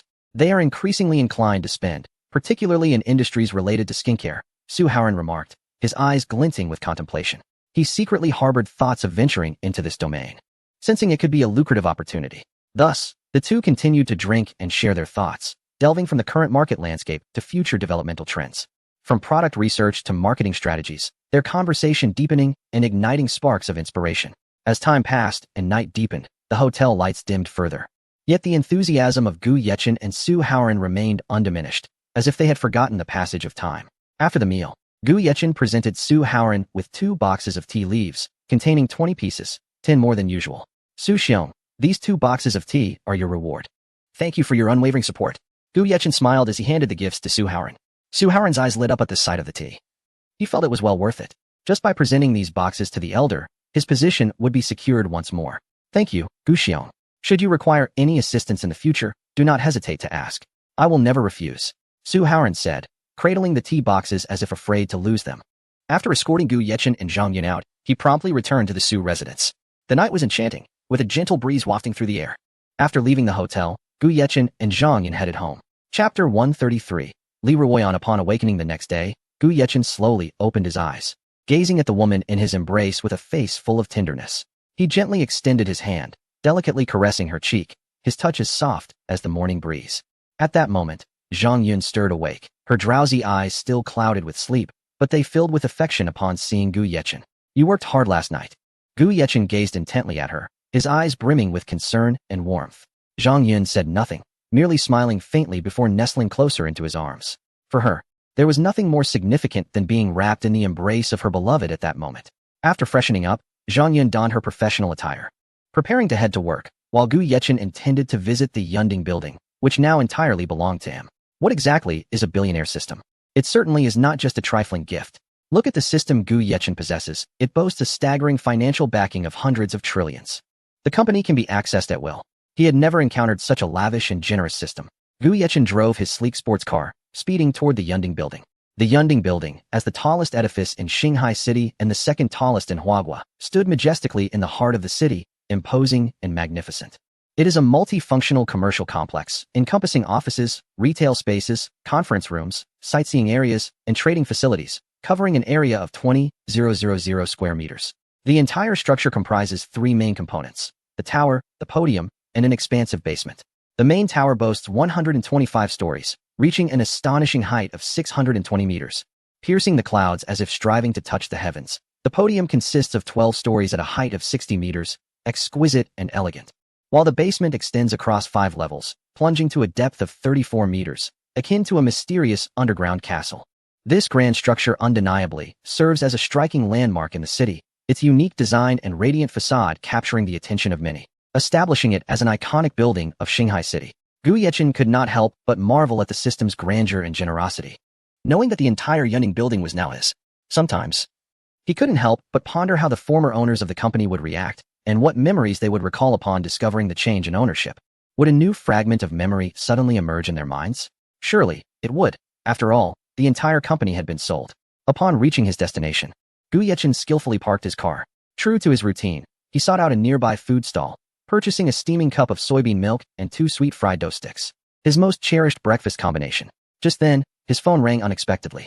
He glanced at the screen, momentarily taken aback. Who could it be? Gu Yechen was stunned to see an unfamiliar number flashing before him. With a hint of curiosity, he answered, his tone neutral. "Hello? Who is this?" he inquired, a note of vigilance in his voice. "Mr. Gu, hello. My name is Li Ruoyan, and I am the president of a company in the Yunding Building." A melodious and charming voice echoed from the other end, causing Gu Yechen to pause once more, astonished to discover it was a woman. Her voice, like a nightingale's song, was enchanting and soothing, instantly evoking a sense of fondness. "Is there something I can assist you with?" Gu Yechen awkwardly touched his nose, conceding that the alluring tone had indeed stirred his heart slightly. However, he was not the type to be easily swayed by beauty.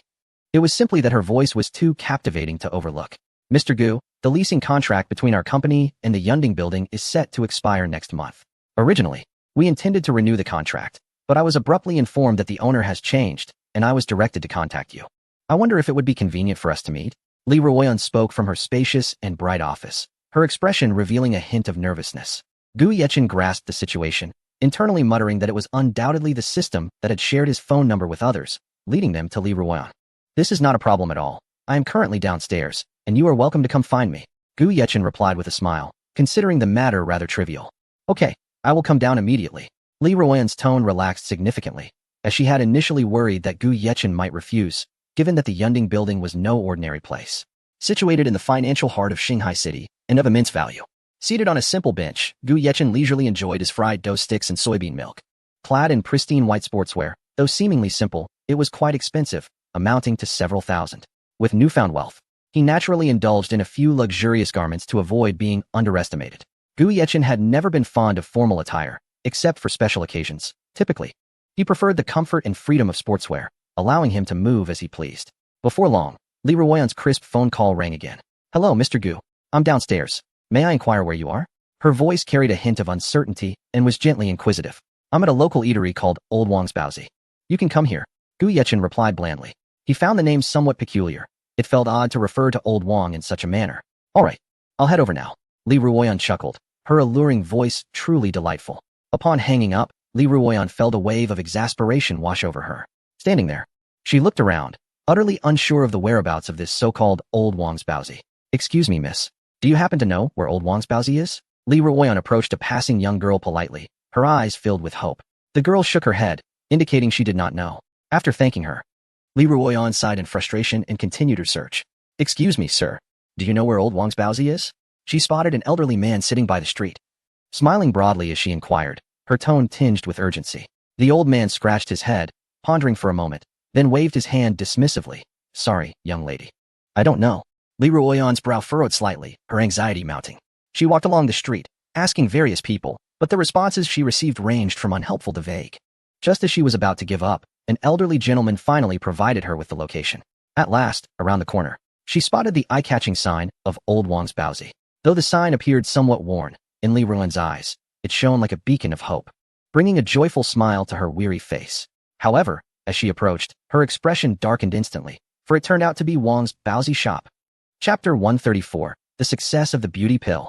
Li Ruan stood at the entrance of the bun shop, meticulously surveying the surroundings inside. Overall, it appeared quite clean and tidy.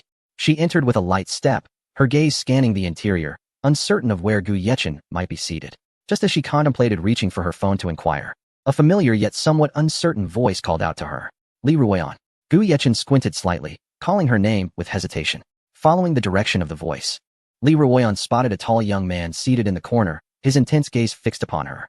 With a hint of bewilderment, she walked over slowly. You must be Mr. Gu Yechen, right? Li Ruan exclaimed, her face a portrait of disbelief, her voice brimming with surprise. Doesn't seem like it? Gu Yechen's lips curled into a confident smile as he gestured elegantly for her to take a seat across from him. Would you like to eat? Gu Yechen picked up a golden, crispy youtiao, smiling as he inquired. She nodded, just about to reach for the youtiao from his hand, when he called out loudly, Boss. Another cup of soy milk and 2 more youtiao. Coming right up.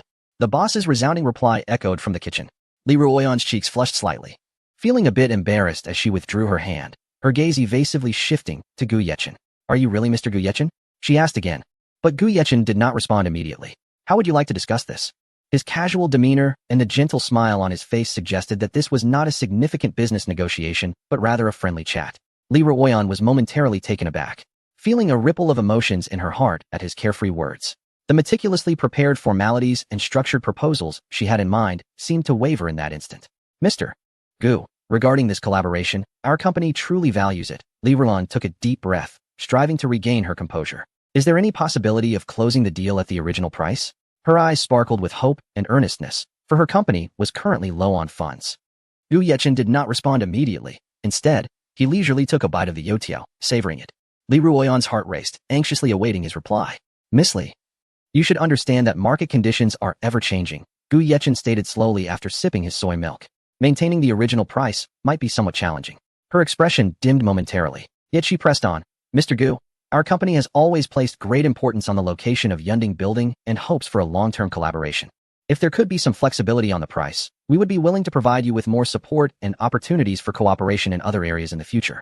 Gu Yechen raised an eyebrow, seemingly contemplating her words at that moment when the boss brought over the fresh soy milk and youtiao. He picked up another youtiao, stating, Miss Li, I understand your perspective, but business is, after all, business. Li Ruan bit her lip. Mr. Gu, what price would be acceptable to you? Gu Yechen set down the youtiao, playfully extending a few fingers to indicate a price. Li Ruoyan frowned. Mr. Gu, that price exceeds our budget by a considerable margin. Both parties found themselves at an impasse, and the atmosphere in the bun shop grew tense. Gu Yechen chuckled lightly.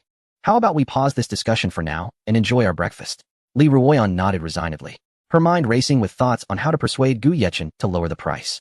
Once they had eaten their fill, Gu Yechen smiled contentedly and asked, Is there anything peculiar left to discuss? Li Ruoyan, momentarily puzzled, replied, What do you mean by that, Mr. Gu? Standing up, Gu Yechen remarked, Nothing in particular. Just that this negotiation has taken an unexpected turn. Li Ruoyan stood as well. Mr. Gu, I hope you will reconsider the price issue. He looked at her, Miss Li. I will consider it, but I hope you can understand my position. With that, Gu Yechen turned and left the bun shop, leaving Li Ruoyan in deep contemplation. Upon returning to the office, her secretary, Xiao Wang, rushed over. How did it go, Li Zong? Was it resolved? Her eyes were filled with concern and anticipation. Li Ruoyan shook her head wearily, letting out a slow sigh. It isn't that easy. I wish it could be resolved, but alas, it is beyond my control. Her tone was laden with helplessness and frustration. Xiao Wang furrowed her brow in confusion. Li Zong, is Mr. Gu truly that difficult to deal with? Li Ruoyan smiled wryly. Gu Yechen is not intentionally making things difficult for us. He merely said he would think it over, but I doubt we can reach an agreement. The Su family beauty had, after 4 rigorous and meticulous experiments, finally completed testing on all products, including the crucial trial of the beauty pill, which proved to be a resounding success. Su Yin immediately shared the exhilarating news with Gu Yechen. Upon receiving the news, Gu Yechen swiftly drove over, momentarily casting aside his responsibilities at Yunding Building. Throughout the journey, his mood was as urgent as a speeding car, for this was a vital part of his commercial empire. Arriving at Su Family Beauty, he wasted no time, heading straight to Su Yan's office via the elevator. Upon entering, he found Su Yan quietly seated, engaged in a phone call, a subtle smile gracing her lips, seemingly still immersed in the joy of success. Her eyes lit up upon seeing Gu Yechen, sparkling like stars in the night sky. She gestured for him to wait as she wrapped up her tasks. Gu Yechen smiled and nodded, moving behind her to gently place his long fingers on her shoulders, beginning to massage her lightly. His touch was tender and rhythmic, as if imbued with a magical quality. Instantly, Su-Yin felt her muscles relax, the fatigue of recent days dissipating in that moment. She closed her eyes, savoring the tranquility and comfort, softly saying, "Achin, your technique is quite impressive." Gu Yechen chuckled softly. "Of course, I must exert myself to help our beautiful Su relax." Su-Yin opened her eyes, turning to look at Gu Yechen, her gaze filled with gratitude and warmth. "This success is truly thanks to you." Gu Yechen shook his head. "Do not say that. Everyone recognizes your efforts. Without your dedication and perseverance, we would not have achieved today's results." They exchanged smiles, and the office was enveloped in a warm and joyous atmosphere. "What are your plans moving forward?" Gu Yechen inquired gently, gazing at Su-Yin. "Currently, the beauty pill is still in its nascent stages. The market situation remains unclear. However, we can announce the results to the public and see if there are willing participants for the experiment. The pill yields results very quickly, typically within half an hour. So I believe there will be those eager to try it." Su-Yin paused slightly, her eyes shimmering with confidence as she articulated her insights clearly. Gu Yechen listened intently, pondering for a moment before nodding. "I believe your approach is prudent. After all, the data from our internal tests may not be well received by the public. If we conduct live tests, allowing everyone to witness the effects firsthand, it would make a significant difference. Shall I arrange it that way?" Su-Yin beamed with anticipation, her eyes sparkling as she looked at Gu Yechen. Gu Yechen gently pressed his lips against hers, sharing a deep and tender kiss. After 2.5 minutes, he calmly stated, "I will follow your lead, but one thing must be kept in mind. The formula must not be disclosed, lest others replicate it." As he spoke, he tenderly caressed Su-Yin's cheek, his gaze filled with concern. "Rest assured, I've compartmentalized the entire process," Su-Yin replied with a radiant smile, continuing. "I plan to hold a press conference for the unveiling of our new beauty elixir, to showcase our company's groundbreaking advancements to the world. Will you stay?" Without hesitation, Gu Yechen nodded, a faint smile gracing his lips as he said, "You decide everything. I prefer to remain low profile." Su-Yin playfully tapped his chest with her finger, teasingly responding, "You're quite the modest one, aren't you, classmate? When you first approached me, you were anything but subtle. You made your intentions quite clear." With that, she picked up her phone and called her secretary. "Let's convene the press conference in 3 hours." The secretary on the other end was momentarily stunned but quickly regained composure, rushing to contact reporters and arrange for a live broadcast, creating a buzz online about the news Su Sure Beauty was about to reveal. Soon after, Su Sure Beauty Company issued an announcement with the headline, "Su Sure Beauty Group has developed the beauty elixir. After tireless efforts, our company has finally created a potion capable of enhancing appearances, allowing users to regain youthfulness. Even those disfigured can return to their normal state. Following 4 rigorous experiments, its effectiveness has been confirmed, and it has passed government testing." Accompanying the announcement was a photograph of the beauty elixir. Many netizens flocked to the official website and Douyin account of Su Sure Beauty, which had initially boasted a mere 100,000 followers but surged to over 1 million in an instant. Truly astounding. "Is this the beauty elixir? I've never seen anything like it. In ancient times, emperors often perished from consuming elixirs. Could this one be poisonous? Since it has passed government inspections, it should be safe. This is a monumental breakthrough for our nation. Isn't Su Sure Beauty a bit too composed?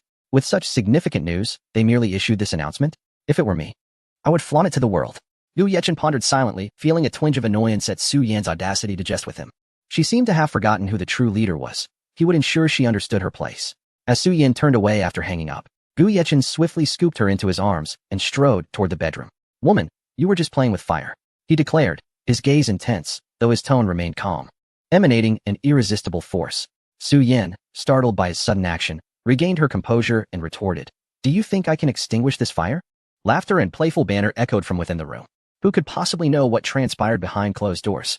Perhaps only they two were privy to the sweetness and passion shared. 2.5 hours later, they emerged from the room. Su-Yin and Appo's gate was somewhat awkward, having experienced such fervent intimacy for the second time. And Gu Yechen's vigor had left her feeling overwhelmed. He gazed at her with a hint of concern, gently stroking her hair. "Does it hurt?" he asked, his voice dripping with tenderness. His caring words left Su-Yin momentarily dazed. What had begun as a mere transaction had blossomed into something deeper. And Gu Yechen's thoughtfulness stirred feelings of reluctance and attachment within her. "It's fine, it doesn't hurt," she replied, forcing a smile. "You look so dashing in that outfit. Did it capture your attention?" Gu Yechen's lips curled into a confident smile as he acknowledged, "Of course, I am well aware of my charm. After all, with a striking score of 95 in looks, I doubt anyone but the readers before me could rival my handsomeness." Su-Yin rolled her eyes and playfully chided, "Stop being so vain. You're nothing but self-absorbed. Gu Yechen chuckled as he wrapped his arm around her shoulder. This isn't vanity, it's confidence. As they leaned against one another, they began making final preparations for the upcoming product launch. Su Yin meticulously organized the relevant materials, while Gu Yechen contributed insightful suggestions. Once this press conference is a success, our beauty elixir will undoubtedly fly off the shelves, Su Yin declared with anticipation. Gu Yechen nodded affirmatively. That is certain. The effectiveness of our product will surely create a sensation. Time flew by in a flurry of activity, and soon the moment of the press conference approached. Discussions online intensified. As the development of the beauty elixir represented a significant milestone for humanity, many domestic companies observed the announcement from Susure Beauty with skepticism, questioning how a technology that even the Eagle Sauce country could not achieve could possibly be realized in Huagua. Gu Yechen regarded these reactions with indifference. Why did they believe only the Eagle Sauce nation could produce such advancements? Weren't the ancestors who had forged the national treasures through their own efforts? As the atmosphere grew increasingly vibrant, many citizens expressed their enthusiasm for domestic products, and reporters from various media outlets flooded the venue, creating a bustling scene filled with excitement. At that moment, Chapter 135, the press conference. At that moment, Su Yan made a stunning entrance. Draped in an elegant white gown that flowed gracefully around her, she resembled a celestial being descending to the earthly realm. Initially, she had intended to wear professional attire, but upon realizing that Gu Yechen was present, she opted for this exquisite dress that accentuated her femininity and allure. Her long hair cascaded like a waterfall over her shoulders, swaying gently with each step, akin to smooth black silk. A confident and captivating smile adorned her face, radiating the warmth and brilliance of a spring sun. As if a fairy had graced the mortal world, her appearance instantly captured the attention of everyone present, igniting a stir in the audience. People turned their heads in awe, their eyes filled with admiration, as if the entire world had converged on her in that moment. With graceful steps, Su Yan ascended the stage, each stride light yet resolute. Her gaze was clear and bright, seemingly capable of perceiving all. She smiled warmly at the audience, her expression akin to a gentle breeze that enveloped them in comfort and familiarity. Then, she commenced her address. Distinguished guests, dear friends, greetings to you all. Su Yan's voice rang out, crisp and melodious, reminiscent of a babbling brook, a celestial sound that resonated within the hearts of those present. Today, we gather here for the grand launch of our new beauty pill, and I am truly honored to introduce this meticulously developed product to you. Her tone brimmed with enthusiasm and anticipation, inciting curiosity about the product soon to be unveiled. First and foremost, I must apologize for the simplicity of our preparations, as this press conference was organized on short notice. I hope for your understanding. She offered a slight bow, her face adorned with sincere regret. Yet, her eyes remained filled with confidence and unwavering belief in the product. Su Yan gently lifted a beauty pill, presenting it to the audience. The pill gleamed with a translucent brilliance, resembling a radiant gemstone that exuded a subtle glow, as if imbued with boundless mysterious power. This beauty pill was the culmination of years of diligent research and exploration by our team under the guidance of our chairman, employing the most advanced technology and finest ingredients. It possesses unique properties that can effectively enhance skin condition, improve radiance and elasticity, making one appear several years younger. Su Yan's gaze was focused and fervent, each word infused with her love and pride for this creation. She elaborated on the effects of the beauty pill, her words flowing like a gentle stream, clear and fluid. The pill contained various precious natural ingredients that penetrated deep into the skin, providing comprehensive nourishment and care. Moreover, it utilized a unique technology that ensured optimal absorption of the active components, maximizing efficacy with minimal side effects, the only possible drawback being slight insomnia. Her expression was animated and infectious, leading the audience to envision the miraculous transformations the beauty pill could enact on their skin. As Su Yan continued her presentation, the audience was utterly captivated, their eyes fixated on the beauty pill in her hand, as if under a spell. Anticipation and curiosity swelled within them, fueled by a deep yearning for beauty. Whispers began to circulate among the crowd, as people exchanged excited remarks about the product's remarkable potential. Meanwhile, reporters raised their cameras, capturing this unforgettable moment, the flashes of light echoing like applause for this groundbreaking innovation. The 10 individuals who had signed up for live demonstrations were now present, their hearts filled with hope and anxiety as they awaited the unfolding of a miracle. Next, let us invite a volunteer to the stage to demonstrate the efficacy of the beauty pill, Su Yan announced with a warm smile, her demeanor as comforting as a spring breeze. Her gaze swept across the audience, finally landing on a young woman. Su Yan invited a volunteer from the audience to experience the effects of the beauty pill. This young lady bore signs of rough skin, marred by burn scars and blemishes, accompanied by faint wrinkles. The scars seemed to tell a tale of relentless time, casting a shadow over her beauty. Hello everyone. I am a burn survivor. And I heard online that this beauty pill can effectively reduce scars, so I came here immediately. My expectations are modest. I only hope for a slight improvement. The young woman's voice trembled, tinged with nervousness and hope. At merely 23 or 24, she bore the weight of such pain, eliciting a sense of compassion. Su Yin personally administered a beauty pill to her, instructing her to wait for the results to manifest.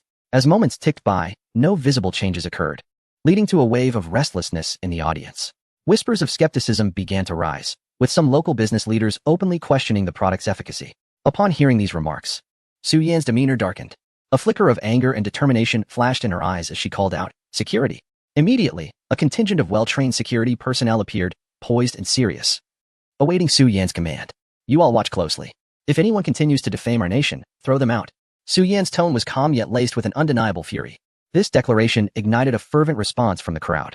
Indeed, to enjoy the benefits of our nation while disparaging it, such individuals deserve to be expelled. The audience's voices surged with passion and indignation, brimming with love and protection for their homeland. Su Yan gestured for silence, and the atmosphere gradually settled. All eyes were riveted on the young woman on stage, eagerly anticipating a miracle. Half an hour passed, and the miracle unfolded. The young woman's skin began to exhibit subtle yet noticeable changes. The burn marks gradually faded, while the blemishes and wrinkles diminished, making her appear several years younger. Her skin smooth and refined. A look of surprise and joy illuminated her face, as if she had been reborn. The audience erupted in thunderous applause and cheers. Overwhelmed by the astonishing transformation, they were left in awe of the beauty pill's remarkable effects, their admiration resounding. "My face!" the young woman exclaimed, her fingers caressing her cheek in disbelief as the scars vanished, tears streaming down her face. Chapter 136. The plans of the Eagle Sauce Nation. All foreign media were taken aback, their expressions frozen in disbelief, mouths agape, as if they could hold an egg. How could this be possible? How could the people of Huan Nation develop such a remarkable product? The internet exploded with activity, as this event was broadcasted live, both on-site and online. The fan base of the Su Beauty Group surged past 1 million in an instant. In the White House, President Biden sat in the conference room, momentarily lost in thought as he observed the unfolding scene. He addressed everyone present, stating that this product from Huan Nation was undoubtedly a global benchmark, and they needed to find a way to acquire it. Meanwhile, a throng of reporters clamored to learn the identity of the chairman of the Su Beauty Group and how they managed to create such an extraordinary beauty elixir. Despite their relentless inquiries, they were unable to uncover the chairman's identity, leaving them quite frustrated. Su Yan watched all of this with a smile, her heart swelling with joy and a sense of accomplishment. This was the fruit of her and her team's relentless pursuit of beauty and unyielding exploration. All of this was made possible by one person. Su Yan cast a heartfelt glance at Gu Yechen, her eyes brimming with gratitude and affection. The beauty elixir not only improved skin conditions but also possessed anti-aging properties. Taken once a month, it could help maintain youthful and healthy skin, allowing one to lead a more confident and beautiful life. Her voice resonated clearly amidst the cheers, akin to a stirring symphony, inspiring every soul yearning for beauty. Subsequently, Su Yan methodically introduced the methods of usage and precautions for the beauty elixir. She emphasized with a firm tone that while the elixir was remarkably effective, consistent usage was essential to achieve optimal results. Furthermore, she kindly reminded everyone to purchase through official channels to ensure product quality and safety. Her words were thoughtful and considerate, reflecting her care and responsibility towards consumers. At the conclusion of the press conference, Su Yan expressed her heartfelt gratitude once again. She thanked everyone for their attention and support for the beauty elixir, promising to continue striving to bring forth more superior products. She hoped that everyone would cherish this beauty elixir, inviting them to embark on a journey to become more beautiful and confident together. Bowing deeply, the audience erupted into thunderous applause, the sound resonating like roaring waves. The press conference concluded triumphantly, and Su Yan's figure quietly vanished behind the stage.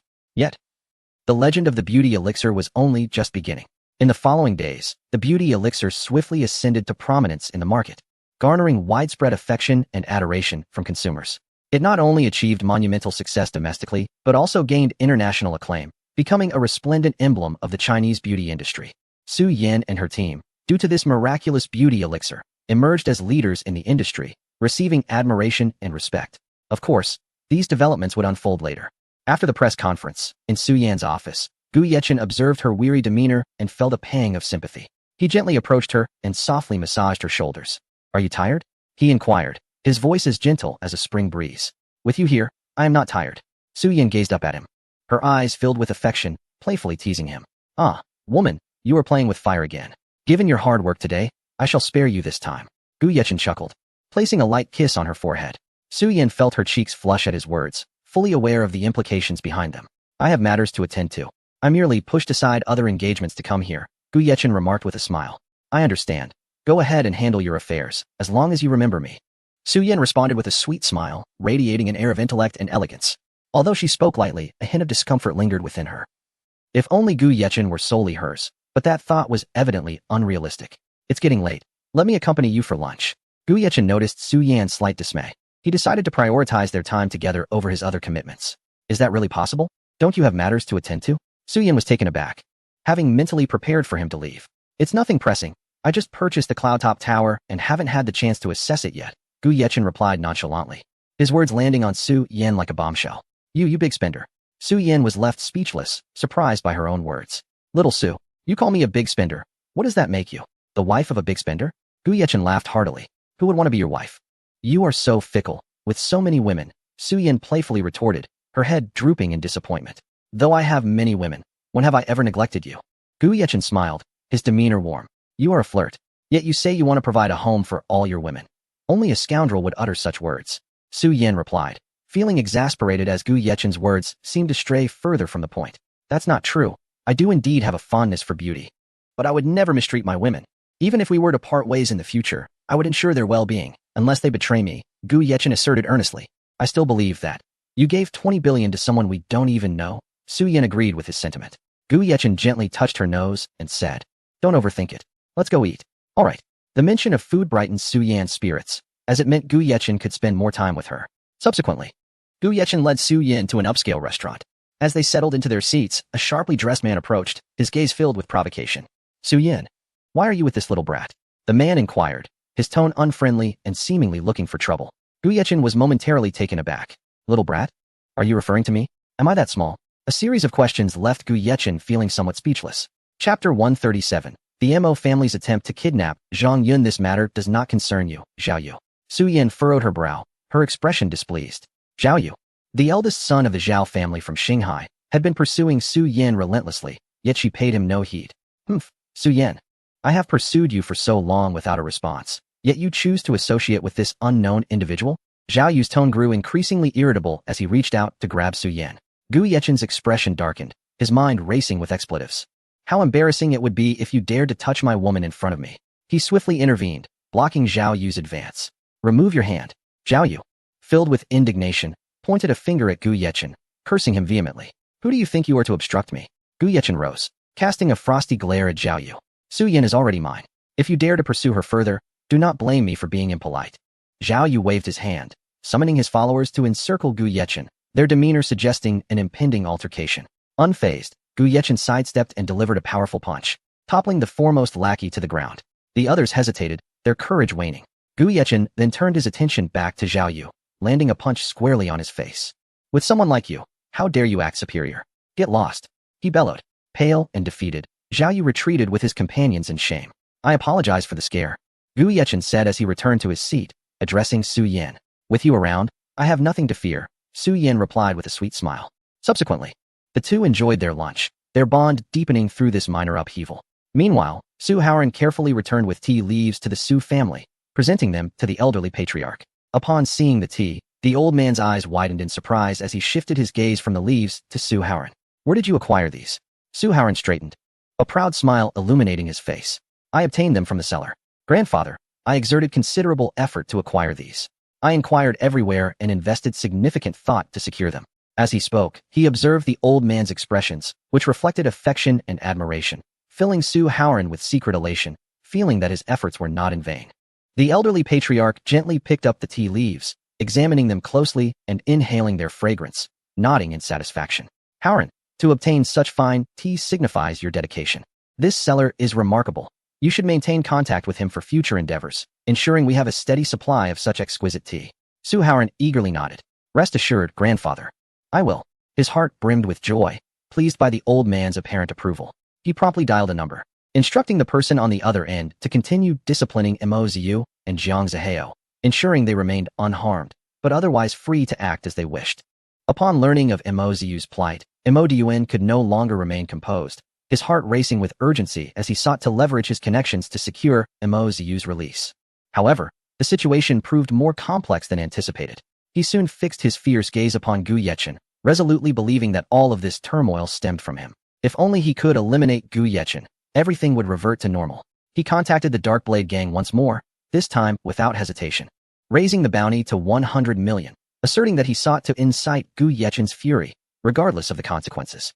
Father, do you intend to act against Gu Yechen again? Mo Ihan observed his father, noting his extreme fatigue and palpable anxiety stemming from Mo Ziyu's situation. Your brother is suffering inside. Since we cannot extricate him, let us ensure Gu Yechen vanishes from this world, avenging your brother in the process. Mo Diyuan's agitation grew. His fist clenched as if to seize something to release his pin-up rage.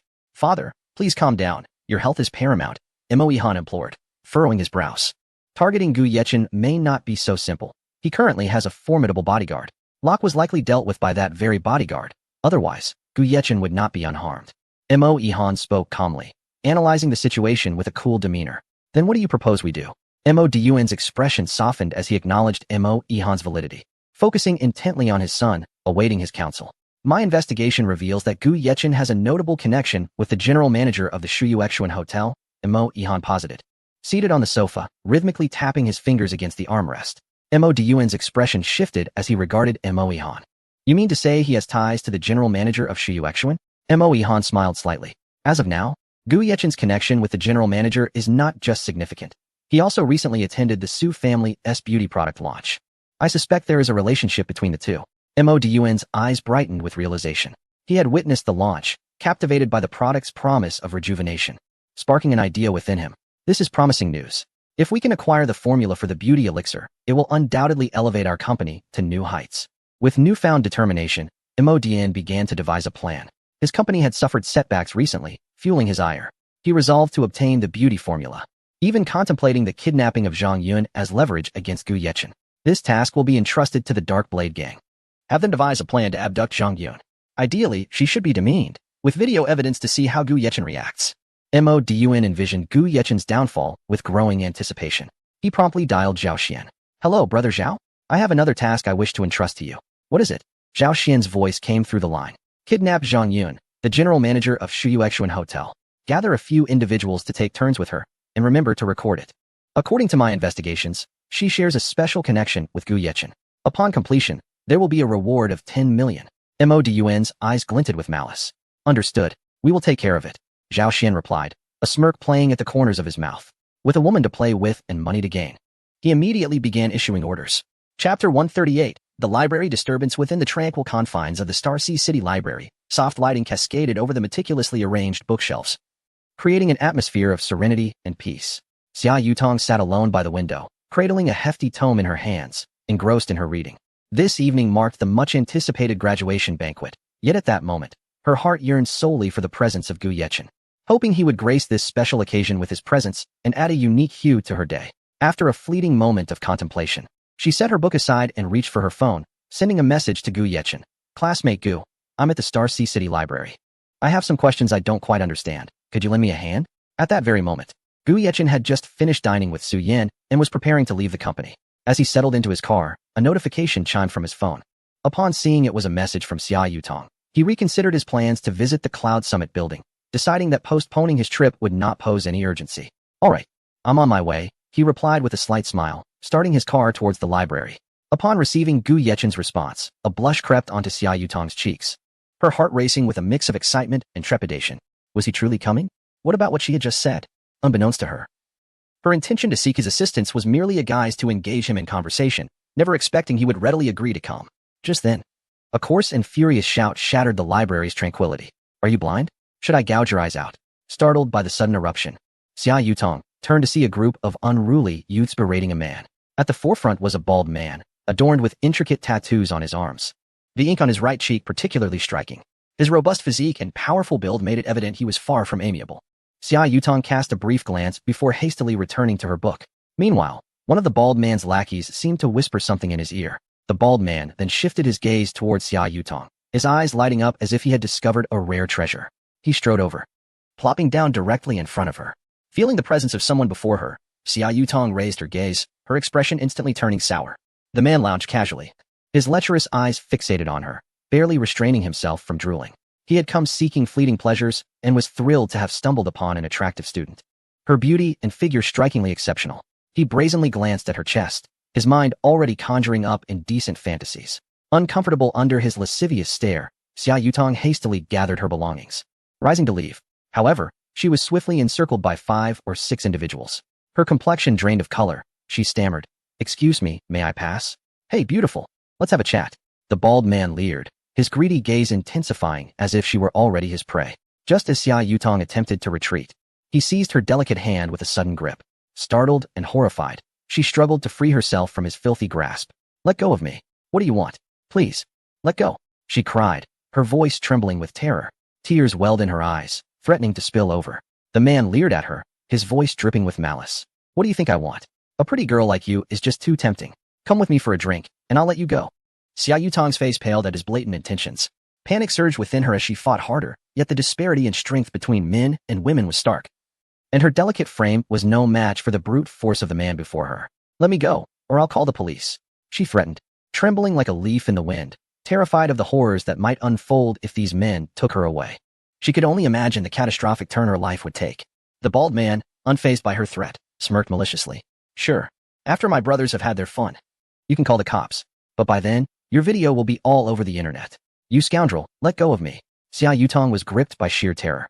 Regretting her decision to visit the library, she struggled with all her might to escape his hold, but his hand clutched hers like an iron vice, rendering her powerless.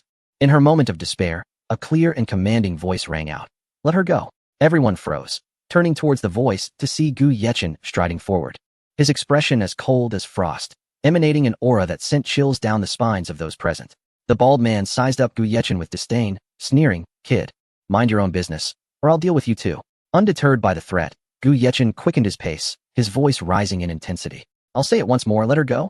The bald man released his grip on Xia Yutong, turning to confront Gu Yechen with a menacing advance, swinging his fist. Gu Yechen deftly sidestepped the blow, seizing the man's wrist and twisting it forcefully, eliciting a pained cry. "Boss!"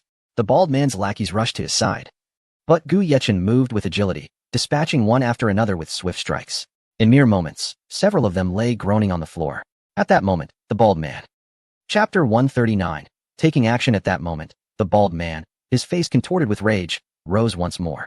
His minions struggled to their feet behind him, each one glaring at Gu Yechen with a fierce, menacing look, as if they intended to devour him whole. Seizing the opportunity, Xia Yutong quickly hid behind Gu Yechen, clutching the hem of his shirt tightly, her body trembling incessantly like a delicate flower shivering in the cold wind. Gu Yechen gently patted her head, offering soft words of reassurance. "Do not be afraid, I am here. Step back, I shall handle this." He then turned his piercing gaze towards the bald man and his crew, his eyes brimming with fearlessness and determination. The bald man, humiliated and furious, felt the sting of losing what he believed was an easy catch, a student girl who appeared innocent and untainted. He had envisioned a first-time encounter, but now it was slipping through his fingers. Being defeated by Gu Yechen in front of his subordinates was a blow to his pride. With eyes wide open in anger, he raised his massive fist and charged towards Gu Yechen. Gu Yechen, quick on his feet, sidestepped effortlessly, dodging the aggressive blow. In a swift motion, he seized the bald man's wrist, twisting it forcefully. The bald man winced in pain, howling in agony. "Brothers, let's take him down together. That girl is ours." The bald man shouted through gritted teeth, his voice laced with fury and indignation. Upon hearing the command, the minions surged forward, eager to overpower Gu Yechen with their numbers. Yet Gu Yechen remained unfazed, his movements as agile as a sleek leopard, weaving through the throng with ease. His punches and kicks were like the wind, each strike precise and powerful, targeting key points while ensuring no fatal harm was inflicted. Before long, several of the minions lay sprawled on the ground, groaning in pain. Seeing his comrades falter, the bald man felt fear creeping in and contemplated fleeing amidst the chaos. Gu Yechen, however, was quicker. He grasped the bald man's collar and executed a clean shoulder throw, slamming him down with great force. "Still thinking of escaping? Today, you shall learn what happens to those who dare to bully me." Gu Yechen glared fiercely, his eyes blazing with an intensity that could freeze a soul. He could envision the dire consequences had he not arrived in time. Xia Yi could have been taken away, and the outcome would have been unimaginable. With a swift motion, Gu Yechen placed his foot on the bald man's arm, and the sound of a bone snapping echoed sharply, eliciting a blood-curdling scream from the bald man, akin to the wails of a slaughtered pig. Xia Yutong gazed at Gu Yechen, her eyes filled with gratitude and admiration. At this critical moment, he had stepped in like a hero, instilling in her a profound sense of security. Gu Yechen's stature in her heart grew even more significant, especially as he unhesitatingly protected her as one of his own, which filled her with a quiet joy. Thank you, Gu classmate. Xia Yutong's voice trembled slightly, remnants of fear still evident. Gu Yechen gently embraced Xia Yutong, offering her warmth and comfort. Do not fear, I am here. They will not dare to bully you again. Xia Yutong froze for a moment, her heart racing uncontrollably. Her cheeks flushed a vibrant red as she surrendered to the warmth of his embrace. Feeling the strength of his heartbeat against her, he is actually holding me. The bald man, writhing on the ground in pain, pleaded, Big brother, we were wrong. We will never dare again. Please let us go. Let you go? If I hadn't arrived, do you think I would be unaware of what you would have done? Release you so you can continue harming other girls? Gu Yechen's gaze was as frigid as ice, devoid of any compassion. He then pulled out his phone and made a call. Hello, where are you? Still waiting. That scoundrel hasn't shown up yet. Su Hu's voice crackled through the line, filled with expletives. Come to the library in Shanghai City, Gu Yechen instructed before hanging up. He approached the groaning minions and delivered a few more solid punches to vent his frustration. Su Hu, puzzled, wondered why Gu Yechen wanted him at the library. It didn't seem matter much. After all, Gu Yechen was his benefactor, and he was accustomed to following orders. Brothers, greet my sister-in-law. Su Hu commanded his subordinates. Instantly, they chorused in unison. Hello, sister-in-law. Xia Yutong stared in bewilderment at the scene before her, glancing at Gu Yechen. Are they calling me? A faint smile graced Gu Yechen's lips as he replied softly, Perhaps. Xia Yutong's face turned crimson, feeling both flattered and embarrassed at being addressed as sister-in-law in front of so many, despite their relationship not being defined. Gu brother, may I ask why you summoned me here? Su Hu inquired, eyeing the sprawled figures on the ground, suspecting their involvement. Gu Yechen pointed at the bald man and his associates, stating, These individuals have been harassing those close to me. Take them back and give them a proper lesson, so they understand what lines should never be crossed. Su Hu nodded. Rest assured, Gu brother, I will handle it. He viewed the situation as straightforward. Yet he knew that they wouldn't be leaving alive, as he would ensure they paid for their transgressions. Witnessing Gu Yechen's decisive handling of the situation only deepened Xia Yutong's admiration for him. Checking the time, Gu Yechen remarked, It is getting late. Let us find a quiet place. I have something to explain to you. They found a secluded corner to sit down, where Gu Yechen earnestly began explaining the topic to Xia Yutong, who listened intently, though whether she fully absorbed it remained uncertain. As dusk fell, Xia Yutong expressed, Thank you so much for today, Yechen. Do not mention it. Tonight is your celebration. Enjoy it. Gu Yechen replied. You must come. Xia Yutong urged, her eyes sparkling with anticipation. I will, Gu Yechen affirmed with a nod. Subsequently, Gu Yechen escorted Xia Yutong home, holding her hand as their figures gradually disappeared into the horizon beneath the setting sun. After ensuring she was home safely, he returned to change his clothes, preparing to attend her celebration. Chapter 140. Attending the banquet as night fell and the lights illuminated the surroundings, the Starry Sky Hotel was resplendently booked by the Xia family. The atmosphere outside the hotel was bustling, with luxury cars gathering like clouds, their sleek forms arranged neatly at the entrance, creating a dazzling spectacle that left onlookers in awe. Virtually every prestigious car brand one could name was represented here, and there seemed to be no model too extravagant to be absent from this gathering. The Xia family, a prominent and affluent lineage in Shanghai City, exhibited an opulence that was truly extraordinary. Compared to the Jiang and He families, the Xia family was even more formidable, wielding considerable influence and wealth that few could rival. Gu Yechen made his entrance in a Ferrari Phantom, a top-tier luxury vehicle he had acquired but never used until now. This time, however, he occupied the back seat, with Qin Lang serving as the chauffeur. Clad in a perfectly tailored suit, every line of which seemed custom-made for him, Gu Yechen's tall and slender frame was impeccably accentuated. Under the brilliant lights, his handsome features appeared even more captivating. His deep-set eyes sparkled like stars. His high nose bridge and slightly upturned lips radiated an innate confidence and charm, making it nearly impossible to find a peer with a comparable aura. Many gazes were drawn to this striking scene, filled with envious admiration for Gu Yechen. The rarity and preciousness of the Ferrari Phantom made it a sight few had ever witnessed. Its smooth, elegant lines and luxurious exterior hinted at a price that could only be extraordinary. Upon exiting the vehicle, Gu Yechen handed something to Qin Lang. Huh, I thought it was genuine, but it turns out he just took a cab, someone remarked, unable to suppress a sardonic laugh, their tone dripping with jealousy and disdain. Achieving a ride in such a prestigious sports car was certainly not a feat for just anyone. Others jested at Gu Yechen, their words laced with barely concealed envy. The atmosphere grew increasingly tense, as whispers and pointed fingers directed at Gu Yechen filled the air. Many believed he wouldn't even be allowed to enter the hotel. As expected, security promptly stopped him. The guard scrutinized Gu Yechen before politely stating, Sir, the Starry Sky Hotel is fully booked today. If you are here for a meal, I would recommend returning tomorrow. Despite blocking Gu Yechen, the guard maintained basic etiquette and professionalism.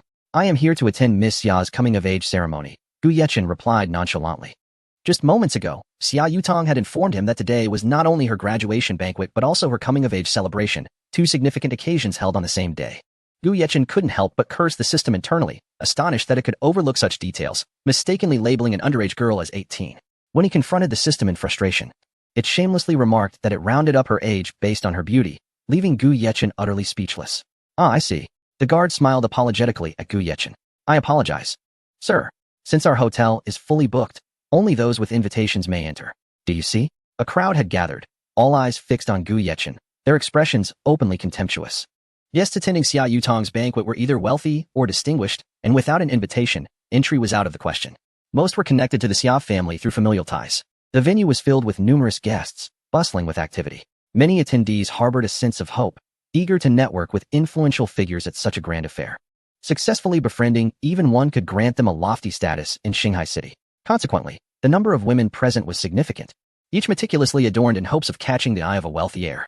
They would not hesitate to pursue a relationship, even as mistress, if the suitor was affluent and powerful. At that moment, a Porsche gracefully pulled up to the hotel entrance, diverting everyone's attention and eliciting gasps of admiration. This commotion caught Gu Yechen and Appo's eye as he turned to look. From the back seat, the door slowly opened, revealing a slender, elegant leg as a woman in a white gown stepped out gracefully. This stunning sight immediately captured the attention of many young men present. Gu Yechen frowned slightly, recognizing the newcomer as Chen Rong. Her fair skin glimmered under the lights, and her well-proportioned figure complemented the exquisite white dress. While she might not surpass Tong Wenwen, who was an 89 in beauty, she was undeniably charming. Why is she here? Gu Yechen pondered, puzzled. It was evident that she had made a considerable effort to present herself. The V-neck, backless design of her gown showcased her physique exquisitely, causing the young men around her to take notice. Beside her stood her equally well-dressed friend, Yang Xiaoxiao. Despite her name suggesting otherwise, her stature was anything but small. Gu Yechen cast a fleeting glance before diverting his attention. His past with Chen Rong was just that, past. There was no need for lingering sentiment. Ronger, look at this grand affair. With the Xia family's influence, I suspect that nearly every notable figure in the business realm of Shanghai City will be here. There isn't a poor person in sight. Yang Xiaoxiao exclaimed excitedly, waving her arms.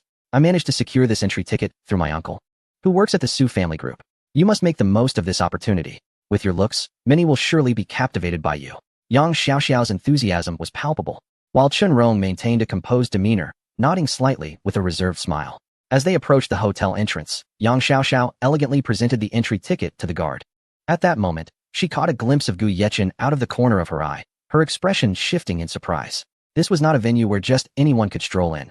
How had Gu Yechen managed to appear here? Chen Rong noticed the change in Yang Xiaoxiao. Chapter 141. A resounding slap. Upon witnessing Yang Xiaoxiao's peculiar behavior, Chen Rong cast a graceful glance, only to find herself utterly petrified. Her previously composed demeanor transformed into one of sheer rigidity as she stared blankly at Gu Yechen, her eyes brimming with confusion. Utterly perplexed as to why he would appear in this place. What are you doing here? Is this a place for someone like you? Yang Xiaoxiao arrogantly lifted her chin, confronting Gu Yechen with disdain, as though he were an unwelcome intruder in a realm he did not belong. At that moment, several wealthy youngsters nearby chimed in. Ladies, let it go. He couldn't even get in, so there's no need to ridicule him. Their raucous laughter echoed through the air, an obnoxious cacophony that grated on the nerves. In their eyes, while Gu Yechen was undeniably handsome, it only fueled their jealousy, compelling them to humiliate him before the gathering. Gu Yechen remained as tranquil as a still pond, impervious to the scornful jibes directed at him. His profound gaze swept over the crowd with an air of unassailable calmness and authority, rendering their words inconsequential, akin to the insignificant buzzing of insects. Seeing Gu Yechen's silence, Yang Xiaoxiao believed he was intimidated and grew even more self-satisfied. Humph, you ought to consider the occasion. Not just anyone can attend. Her words became increasingly acrid, aimed at further diminishing Gu Yechen's stature. At this juncture, Chen Rong hesitated. After all, she once shared a bond with Gu Yechen. Though they had parted ways, her heart was still tangled in a web of complex emotions. Xiaoxiao, let it be. Chen Rong gently tugged at Yang Xiaoxiao's sleeve, her tone imbued with a hint of persuasion and reluctance. Rong you are too soft-hearted. What is there to sympathize with such a person? Yang Xiaoxiao brusquely shrugged off Chen Rong's hand, her actions brimming with arrogance. Gu Yechen let out a cold chuckle. Whether I can be here is not for you to decide. His voice, though not loud, resonated with steadfast confidence, as if proclaiming his stance to the assembly. Oh, still defiant, are we? Without an invitation, do you truly believe you can enter? Yang Xiaoxiao crossed her arms, her expression dripping with mockery. Her gaze akin to that of a jester unaware of his own folly. Xiaoxiao, don't act this way, Rong implored once more, her eyes now reflecting concern as she glanced at Gu Yechen. Yechen, it's been a while, Rong's voice was soothing, attempting to ease the tension that hung in the air. Gu Yechen shot her a frosty glance, retorting, what do you want? His tone was frigid, devoid of any remnants of their past affection. A hint of embarrassment flickered across Rong's face, but she quickly masked it with a smile. I was invited to attend as well. Humph, the Xia family would invite you? Gu Yechen clearly doubted her assertion, his gaze rife with skepticism and scrutiny. Then what do you think we are holding in our hands? Yang Xiaoxiao sneered, elevating her entrance ticket as if it were a rare treasure. Gu Yechen deemed her unworthy of his attention. In his eyes, she was inconsequential. Should she provoke him further, he would not hesitate to bring her to her knees. Calling him grandfather would be the least of her worries. Yang Xiaoxiao, infuriated by his indifference, seethed, you, pauper. What right do you have to attend this gala? You, an orphaned wretch, how dare you ignore me? Her face twisted with rage, entirely shedding her prior elegance. With a resounding slap, Yang Xiaoxiao found herself sprawled on the ground. Gu Yechen having delivered a decisive blow.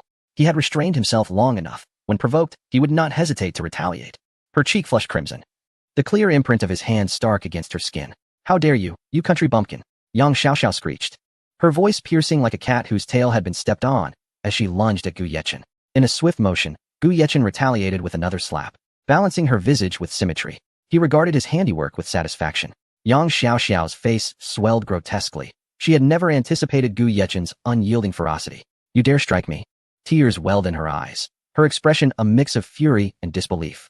The onlookers gasped at Gu Yechen's audacity to strike a woman, and immediately one young man, clad in designer attire, stepped forward, indignation written all over his face.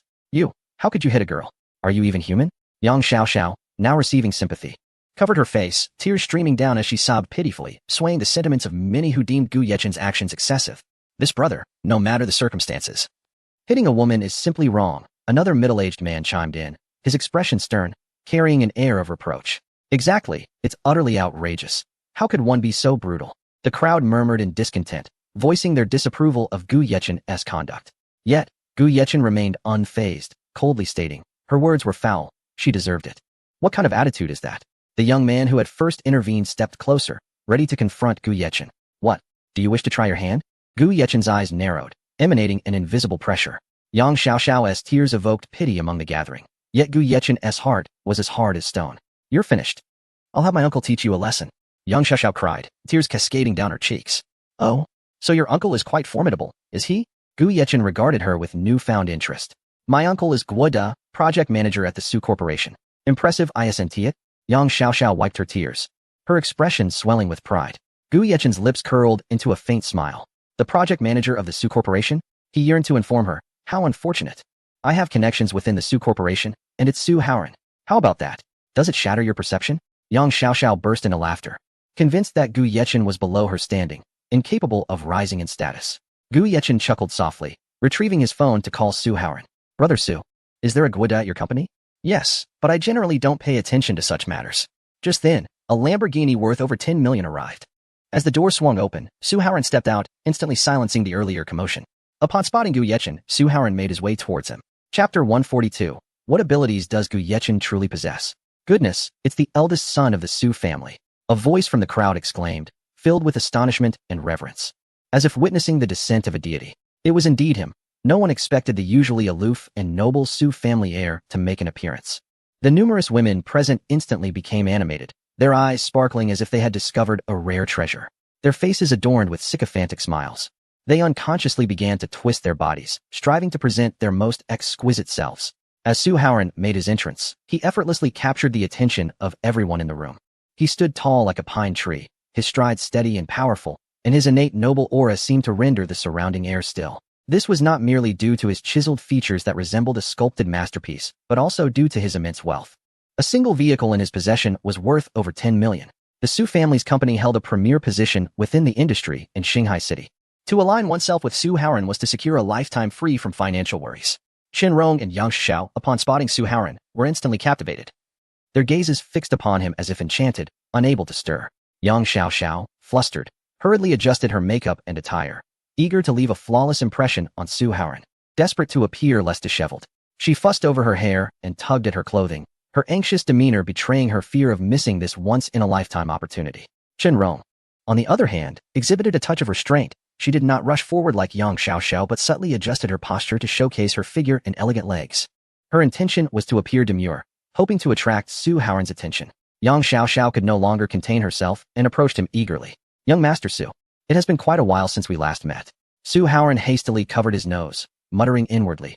How much perfume did she douse herself in? "Step back. Your perfume is overwhelming. Moreover, who are you? Do we know each other?" Su Haoran's brow furrowed, as he had no recollection of the woman standing before him. He regarded Yang Xiaoxiao with a look of disdain, as if questioning whether she had grown up bathed in perfume.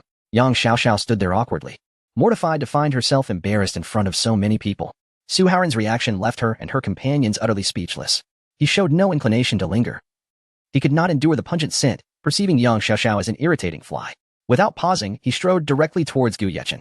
"Brother Gu, it's good to see you again. The tea leaves you gifted last time were greatly appreciated by my grandfather." Su Haoran smiled, his expression as warm as a spring breeze, overflowing with sincerity and delight. "Oh, I have come to attend the banquet. I'm glad you enjoyed the tea. It's something that money cannot readily buy." Gu Yechen replied, a faint smile gracing his lips. His tone casual and unhurried, as if he and Su Haoran were longtime friends sharing intimate conversations. Shenrong, Yang Xiaoxiao, and the surrounding crowd were left dumbfounded. Their mouths agape, eyes filled with disbelief.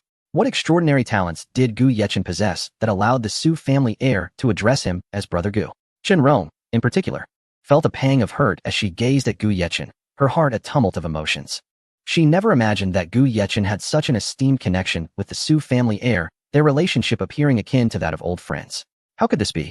Shenrong had known Gu Yechen for quite some time but had never heard of his acquaintance with someone of Su Haoran's caliber. "Brother Gu, about the matter you called me about earlier, could you elaborate?" Su Haoran inquired, a hint of confusion etching his brow, his eyes betraying concern. "Someone mentioned in my presence that I was unworthy of being here, even claiming that they'd have their uncle, Guada, deal with me." Gu Yechen shrugged nonchalantly, his demeanor suggesting that such provocations were trivial matters to him.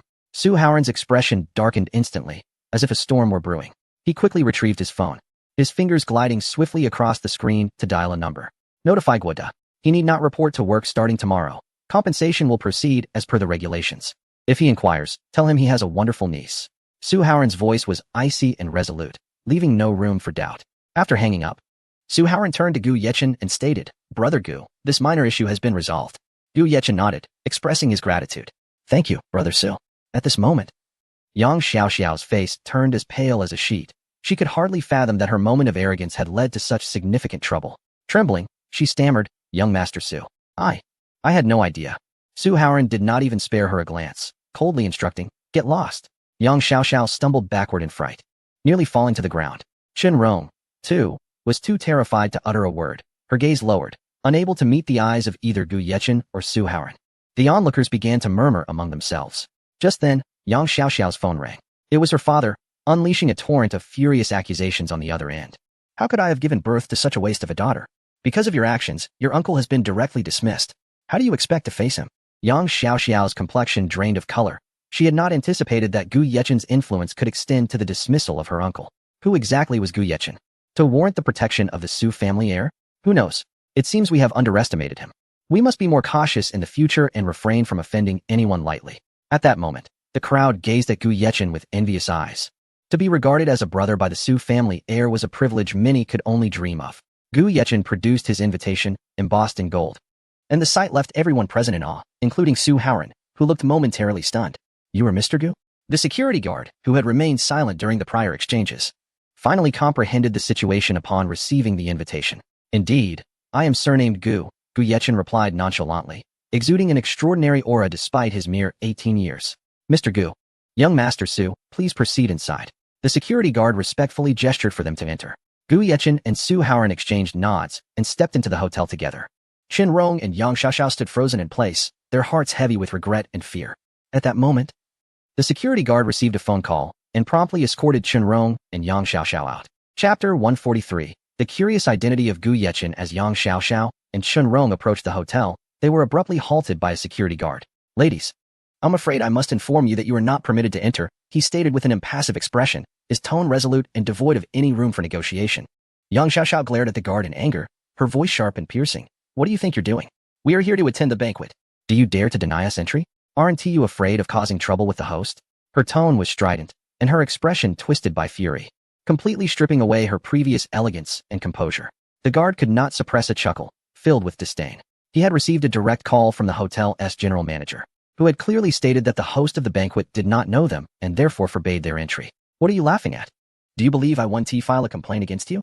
Yang Xiaoxiao, already seething with rage, felt her anger ignite further at the guard's audacity to mock her. With a tempest of indignation, she unleashed a torrent of words upon him. The person who asked you to leave is the host of the banquet. She stated that she is not familiar with you and did not invite you. So even if you possess tickets, you cannot enter.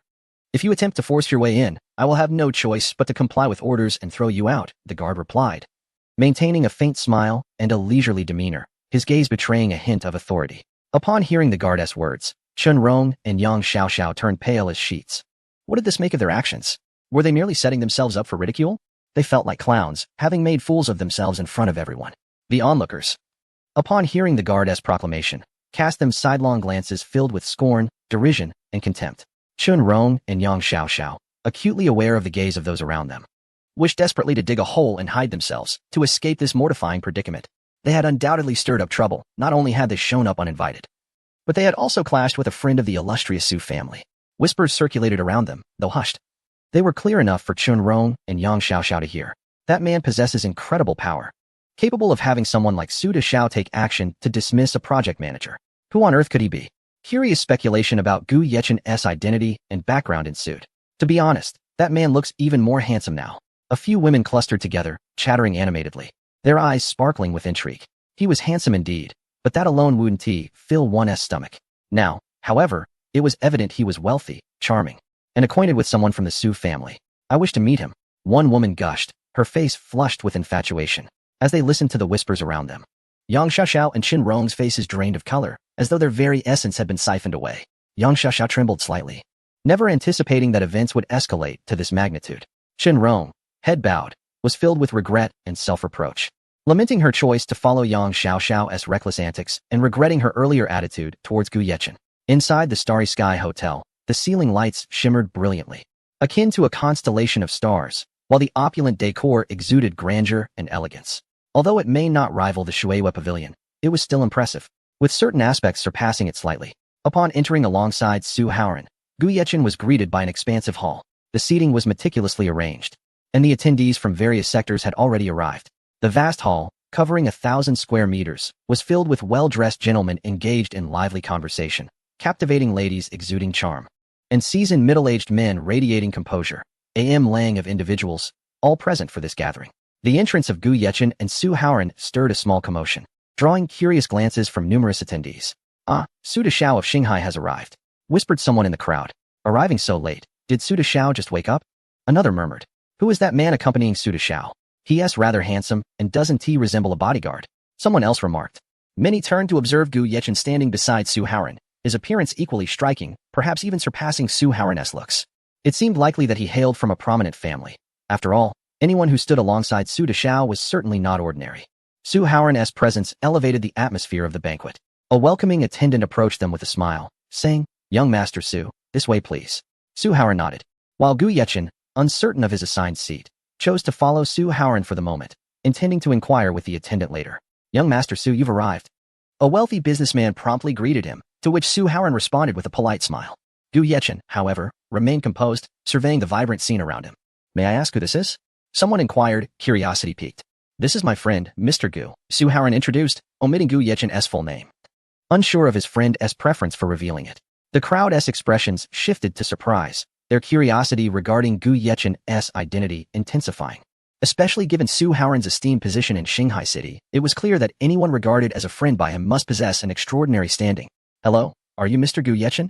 The attendant, realizing the surname, quickly inquired. "I am," Gu Yechen replied nonchalantly. "Greetings, Mr. Gu. Your seat is already arranged. Please follow me." The attendant smiled warmly. Su Haoran, puzzled, wondered why they couldn't sit at the same table. When he saw where Gu Yechen was headed, he was taken aback. It was a table specially set for friends of Xia Yi, further deepening his astonishment and prompting him to question the nature of Gu Yechen's relationship with the host. As not everyone could claim such a seat, those who had previously questioned Gu Yechen's identity now wore incredulous expressions, their curiosity about him heightened. Gu Yechen recognized several familiar faces from his class, observing the surrounding atmosphere filled with flattery and superficial smiles, leaving the true nature of their interactions shrouded in ambiguity. This realization struck him. Gatherings among the elite were fundamentally tethered to interests. At that moment, a commotion erupted. Chapter 144 Shi Qingyuan. The elegant scion of the Shi family made a grand entrance amidst a cacophony of admiration and envy. His every gesture exuded refinement and poise, rendering him more composed than Su Haoran. The atmosphere was electric with awe. The presence of Shi Qingyuan, the heir of the wealthiest family in Shanghai, signified that this gathering was anything but ordinary. As onlookers flocked toward him, their faces adorned with sycophantic smiles and eyes gleaming with ambition, it became evident that in high society, one must ascend the ranks to thrive. The elite circles were stratified, and without influential connections, access to the pinnacle was nearly impossible. With Shi Qingyuan's arrival, many rushed to join him, yet he exhibited remarkable patience, engaging in conversation with a warm smile, his gentlemanly demeanor unmistakable. Meanwhile, Gu Yechen and his companions were engrossed in lively discourse. Their table comprised mostly classmates and a teacher. "Old Gu, you've arrived rather late, haven't you?" Wang Tian teased, nudging Gu Yechen with his elbow. A minor delay due to an unexpected encounter at the hotel entrance, Gu Yechen replied nonchalantly, taking a sip from his glass. Curiosity piqued, someone inquired, "Isn't it strange? With an invitation, you should have been able to enter directly. What happened? Do share. It might amuse us." "It's nothing significant, just a chance meeting with someone I preferred to avoid." Gu Yechen smiled, shaking his head in resignation. "Chenrong, right?" His friends whispered knowingly. Gu Yechen rolled his eyes in silence. "Keep it to yourselves. You're the only ones aware of it." Laughter erupted among the group. "Old Gu, this isn't much of a secret. Do you hold us in disdain?" At that moment, Li Wenyuan, their class leader, hesitantly interjected, "Surely, you don't think less of us, do you?" "Not at all. Your choices are valid. Besides, you pose no threat to Jiang Zihao and his crowd." Gu Yechen reassured them. In truth, only Xia Yi from their class could rival Jiang Zihao, while the others were not even in the same league. If they spoke on Gu Yechen's behalf, it could backfire, as they had done nothing against the original character and occasionally checked in on him. Who would have thought that Goddess Xia would suddenly relocate so close to you? Li Wenyuan remarked with a hint of curiosity. Indeed, everyone knows our class's Xia Yi is an aloof beauty, indifferent to anything outside her studies. It's surprising to see her take an interest in you. Wang Tian chuckled, giving Gu Yechen a hearty pat on the shoulder. Only you could elicit such attention from the goddess. Who would have guessed you could conceal your talents so well? Achieving the top score in the National College Entrance Examination? As your classmates, we feel proud to associate with you. Li Wenyuan raised his glass. Let us toast to our esteemed top scholar. Reluctantly, Gu Yechen joined in the toast. Old Su, you've arrived quite early. Shi Qingyuan observed, sitting beside Su Haoran. Legs crossed elegantly. Actually, you're the one who is late. Su Haoran retorted, rolling his eyes. By the way, has that Gu Yechen you mentioned arrived? My family's elder appreciates his tea, Shi Qingyuan inquired, his eyes sparkling with anticipation. Wait, what tea has your elder been tasting? Su Haoran questioned, surprised. Privately guessing it might be the batch he gifted. The tea you provided, now I'm tasked with finding more for him. He claimed it was a tribute from you. Then passed some to my grandfather, resulting in my reprimand. Shi Qingyuan sighed, a wry smile on his face. Su Haoran chuckled. So the old man can find fault with you too. I thought he reserved that for your brother alone.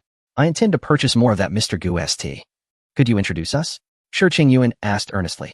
I can introduce you, but purchasing may be another matter altogether. Su Haoran's demeanor shifted to seriousness. What do you mean? Are you saying he won tea sell? Shi Qingyuan asked, puzzled, furrowing his brow. In his experience, those who could do business with him were typically eager to engage. Mr. Gu doesn't tea lack for money. The 2 boxes of tea I received were gifts, not purchases. He needed assistance, so I added him and offered a small favor. He mentioned I could reach out in the future, and I promptly requested the tea, Su Haoran explained with sincerity. After a moment of contemplation, Shi Qingyuan responded. It seems Mr. Gu is indeed exceptional. Nevertheless, I would still like to meet him. Perhaps there are other avenues we could explore. Very well, I'll introduce you shortly. Su Haoran nodded. At that moment, Gu Yechen was drawn into a spirited conversation. Old Gu, what are your future plans? Will you pursue further studies or embark on entrepreneurship? Wang Tian inquired. Gu Yechen smiled slightly. I haven't decided yet. I prefer to take each step as it comes. He was aware that he must conceal his capabilities for the time being. Claiming to be an entrepreneur would be quite liberating. Regardless, with your abilities, you are bound to achieve greatness, Li Wenyuan assured him. Just then, Su Haoran approached with Shi Qingyuan in tow. Mr. Gu, allow me to introduce you. This is Shi Qingyuan, the scion of the Shi family, Su Haoran announced. Gu Yechen stood, extending his hand politely. Shi Gongzi, it is a pleasure to finally meet you. Shi Qingyuan reciprocated the handshake. Mr. Gu, It is indeed a pleasure to make your acquaintance. The crowd gasped in astonishment as Shi Qingyuan, the heir of the Shi family, sought to engage with someone so many were unfamiliar with. Isn't that the young man from Old Han's birthday celebration? I believe he is the proprietor of the Shuyuexuan Hotel. Someone exclaimed, recognizing Gu Yeqing, igniting a wave of excitement. To be acquainted with the Han, Su, and Shi families is no small feat. Many sought to forge connections with Gu Yeqing. His classmates were equally astonished. Did you hear that? He is the owner of Shuyuexuan Hotel? They exchanged incredulous glances. After some pleasantries, Shi Qingyuan finally voiced his desire. Mr. Gu, to be candid, my family's elder has developed an interest in the tea you provided. I wonder if there is a possibility to procure more? Gu Yeqing smiled. Shi Gongzi, I do indeed have more tea available. Since you are a friend of Su Xiao, you are also my friend. I can gift you 2 boxes. Shi Qingyuan's eyes glimmered with excitement, but he quickly composed himself, saying, Mr. Gu, I appreciate your generosity. Since you consider me a friend, please feel free to reach out should you need any assistance in the future. While I cannot guarantee much, I do possess some influence in Shanghai City. The lively atmosphere of the banquet continued as the evening unfolded. Chapter 145. The unwelcome arrival of Shun Yunchuan. A wave of commotion surged through the banquet hall as an astonished voice exclaimed, the second young master of the Shun family has arrived. This declaration instantly captivated the attention of all present, who turned to catch a glimpse of the newcomer. Clad in a sleek black suit, a strikingly handsome man emerged, none other than Shin Yunchuan, the second son of the Shin family. Shin Yunchuan and Gu Yichun attended the same school, albeit in different classes. He harbored a secret admiration for Xia Yutong, yet his entourage of beautiful women was never lacking. Although Gu Yichun was not particularly acquainted with him, the reaction of the crowd indicated that Shin Yunchuan was a figure of considerable significance. Rumor had it that the Shun family held a position in Shanghai City that was second only to the Shi family, with a tense relationship that often led to friction in the business realm. Even more surprising was that Shun Yunchuan's status was not inferior to that of Su Haoran, leaving Gu Yichun quite astonished. The influence of the Shun family in Shanghai City was indeed formidable, and Shun Yunchuan, as their second son, was naturally the focus of attention. Soon, many approached him, eager to forge connections. After all, in Huagua and indeed the world, wealthy individuals were abundant. The Shin family, ranking second in Shanghai City, had undeniable strength. Second young Master Shin, do you remember me? A middle-aged man, somewhat portly, beamed in an attempt to gain Shin Yunchuan's notice. Young Master Shin, starting today, we're sticking with you. Several young men expressed their sycophancy, their eyes gleaming with eagerness. Young Master Shin, I've heard there's a new place with newcomers, and they're all 18. Would you like to check it out together? Another person chimed in, his tone laden with implication. Shi Qingyuan and Su Haoran observed this scene with mere chuckles, continuing their conversation. They were already quite accustomed to such flattery. In response to the crowd's compliments, Shin Yunchuan maintained an air of indifference. His gaze swept through the assembly, cold and detached, as if these individuals were but insignificant insects in his eyes. Upon spotting Shi Qingyuan and Su Haoran, his expression shifted slightly, and he approached them with a composed stride. Sure, Su, it's been a while. Shin Yunchuan greeted with a smile that failed to reach his eyes. Despite their underlying conflicts, at such a grand event, everyone sought to avoid overt confrontations, for appearances held their own weight. In response to Shin Yunchuan's salutation, Shi Qingyuan and Su Haoran exchanged polite smiles, engaging in brief pleasantries before the conversation dwindled. Their interaction was terse and frosty, clearly indicating a lack of rapport.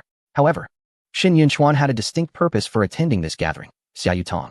His affection for her was no secret, though he had yet to win her over. Scanning the crowd, he finally spotted Gu Yichun. Recently, he had been investigating Gu Yichun and discovered that there appeared to be an unusual connection between him and Xia Yutong. Yet, in Shin Yunchuan's eyes, this was of little concern. Gu Yichun was merely an inconsequential pawn. Upon locking eyes with Gu Yichun, a flicker of disdain crossed Shin Yunchuan's face, as he regarded him as inferior. Gu Yichun, meeting Shin Yunchuan's provocative gaze, felt puzzled. Why would this individual, with whom he had no quarrels, regard him with such hostility? Clearly, he is not a benign character, Gu Yichun mused silently, as he had merely come to attend the banquet, believing there ought to be no animosity. Furrowing his brow, he pondered, what is Shin Yunchuan's game? Is it because of Xia Yutong? It was no secret that Shin Yunchuan harbored feelings for the academic goddess, yet she had consistently rebuffed him. Wang Tian noticed Gu Yichun's expression and attempted to clarify the situation. However, Gu Yichun paid him no mind. Shin Yunchuan, undeterred, advanced toward him. You are Gu Yichun? Shin Yunchuan appraised him with a hint of disdain in his tone. Indeed, what guidance does second young Master Shin have for me? Gu Yichun replied, neither submissively nor aggressively, yet his gaze remained resolute. Humph, no guidance at all, merely curious about what merits you possess to be present here. Shin Yunchuan retorted, arms crossed. exuding an air of superiority. Gu Yichen's expression shifted as he understood. It was not about him, but rather about Xia Yutong. Her beauty and unique charm naturally attracted attention, a fact Gu Yichen comprehended well. Although the Shen family was the second most influential clan in Shanghai, with deep roots, Gu Yichun remained unfazed, for his own abilities were commendable. Shen Yunchuan, seeing Gu Yichun's lack of response, felt a surge of contempt. Though this reaction was to be expected, I was invited. Does second young master Shen find this inappropriate? Gu Yichun's tone grew firmer.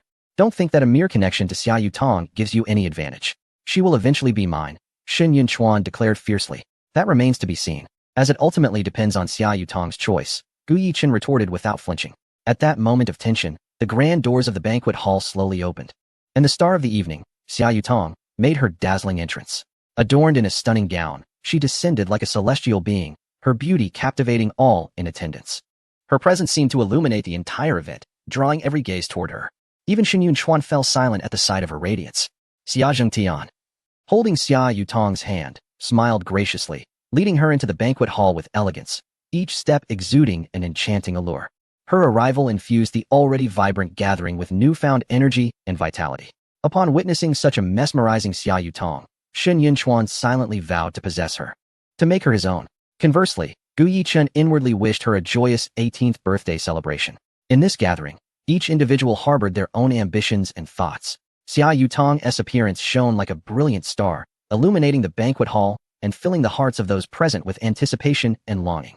This banquet would undoubtedly become an unforgettable memory, with Xia Yutong standing as the most resplendent figure of the evening. At that moment, Xia Zhengtian took the microphone to test the sound. Chapter 146. The ethereal summer Yutong. Xia Zhengtian stood on the stage clad in a tailored suit, his tall and upright figure seemingly capable of supporting the entire world. His commanding presence surged like tumultuous waves, and his gaze, piercing as a beacon, seemed to penetrate the hearts of those before him. The air of authority surrounding him was undeniable, befitting his role as the head of the Xia family. From the moment he entered the banquet hall until he ascended the stage, the ambient chatter dwindled like the receding tide, all eyes magnetically drawn to him, brimming with anticipation and reverence.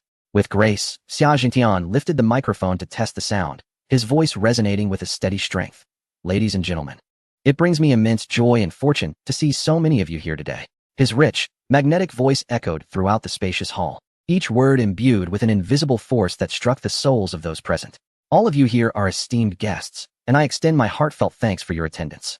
Please enjoy the feast, and I hope for your understanding should my hospitality fall short. Each word was articulated with poise, his calm demeanor and courteous expressions reminiscent of a gentle spring breeze, evoking admiration from the crowd. Attendees were taken aback. They had anticipated an air of superiority, yet were met with his unexpected humility. Xia Zhengtian, what you say is too modest. It is our honor to attend your banquet, after all. Such events are not accessible to everyone. Someone quickly interjected, their face alight with a sycophantic smile, radiant and flattering. Indeed. Just being invited by you, Xia, has already brought us great honor. Others chimed in, a chorus of praise and flattery swelling like a surging tide. The guests were no ordinary individuals. Each was a powerful figure in their respective fields, wielding significant influence. Yet, the Xia family's strength surpassed that of many present, and being invited to this gathering marked their entry into an elite circle, granting them close proximity to such a prestigious family. Xia Zhengtian commenced his speech, his eloquence flowing effortlessly, each statement infused with genuine emotion. Gu Yichen observed him, noting his articulate and persuasive nature. It was evident that Xia Zhengtian's success was no mere coincidence. His every glance and gesture radiated confidence and decisiveness, a mastery of the room that was the result of years of experience and resilience through numerous trials. In the presence of such an accomplished self-made magnate, the brilliance of others, save for Shi Qingyuan, appeared somewhat dimmed, including Su Haoran and Shen Yunchen. Although the Su and Shen families possessed greater overall strength than the Xia family, Xia Zhengtian's individual capabilities were unmatched by Su Haoran and Shen Yunchen. As neither fully controlled their respective companies, though Su did manage to oversee us to some extent. Ladies and gentlemen, today and Appo's banquet is dedicated to my daughter. Recently, she was accepted into Qingbei University, and her beauty, character, and grace are beyond reproach. Xia Zhengtian's eyes sparkled with pride and affection. Those present were well aware that he had only a daughter, and many harbored aspirations to connect with the Xia family. After all, with no sons, the prospect of marrying Summer Yutong could potentially grant them access to the family's vast wealth. Even if that were not the case, Xia Zhengtian's extensive connections could provide considerable support. Gu Yichen applauded, glancing towards Summer Yutong, who, at that moment, also directed her gaze towards him. She smiled, her eyes shimmering with tenderness, a gentle breeze of spring caressing Gu Yechen's heart and stirring ripples within. Xia Zhengtian's extravagant preparations served dual purposes, to celebrate his daughter's momentous achievement and to discreetly scout for a suitable suitor. He understood the importance of his daughter's future and hoped to find a young man who would appeal to her, thus alleviating his concerns. All unattached individuals present shared similar thoughts. Winning Summer Yutong's favor could secure a lifetime of comfort.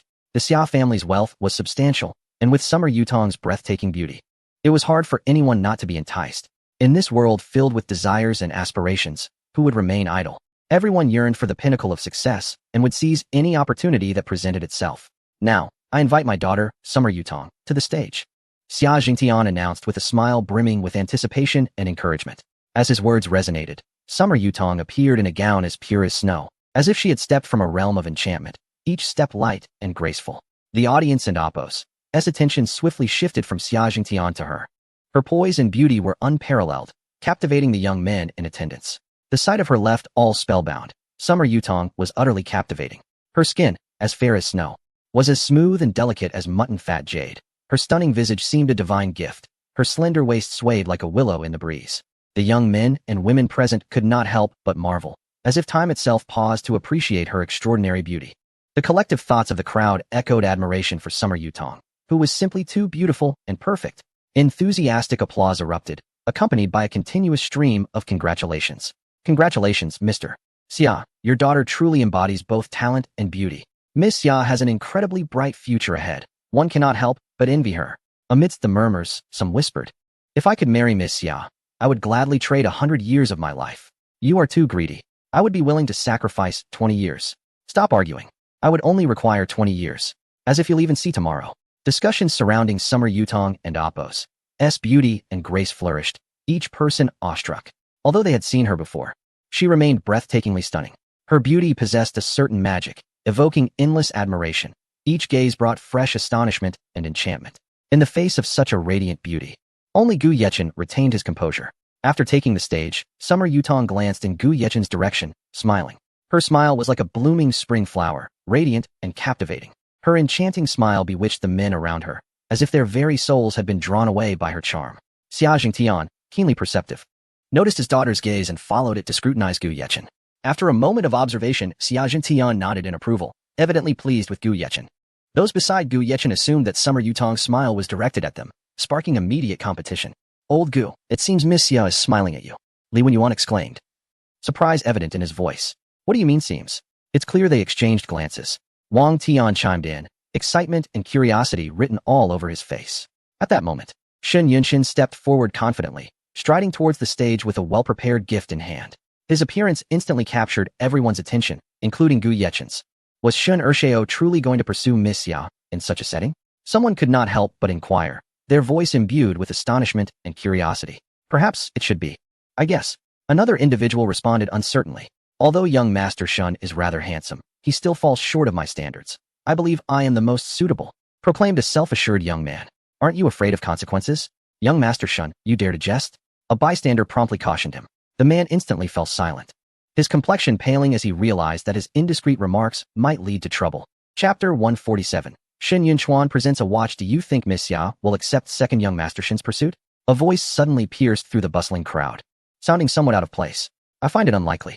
Although the Shun family is affluent, that wealth does not belong to second young Master Shun.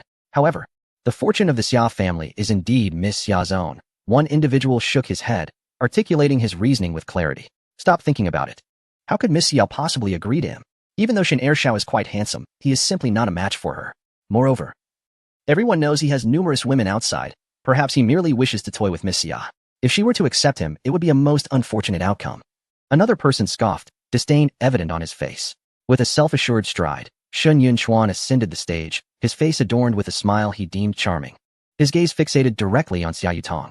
His steps were steady and powerful, each one instilling a sense of tension. As onlookers feared Xia Yutong might agree to him outright. "Yutong, today is both your birthday and your graduation celebration. I have specifically chosen a watch for you, which I believe is perfect for a lady. I hope you will cherish this small gift."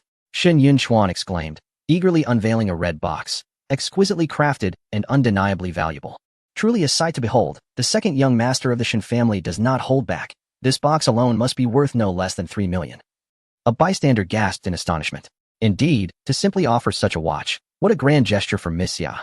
He certainly pulled out all the stops. Another observer nodded in agreement, envy etched across his face. Do you believe Miss Xia will accept?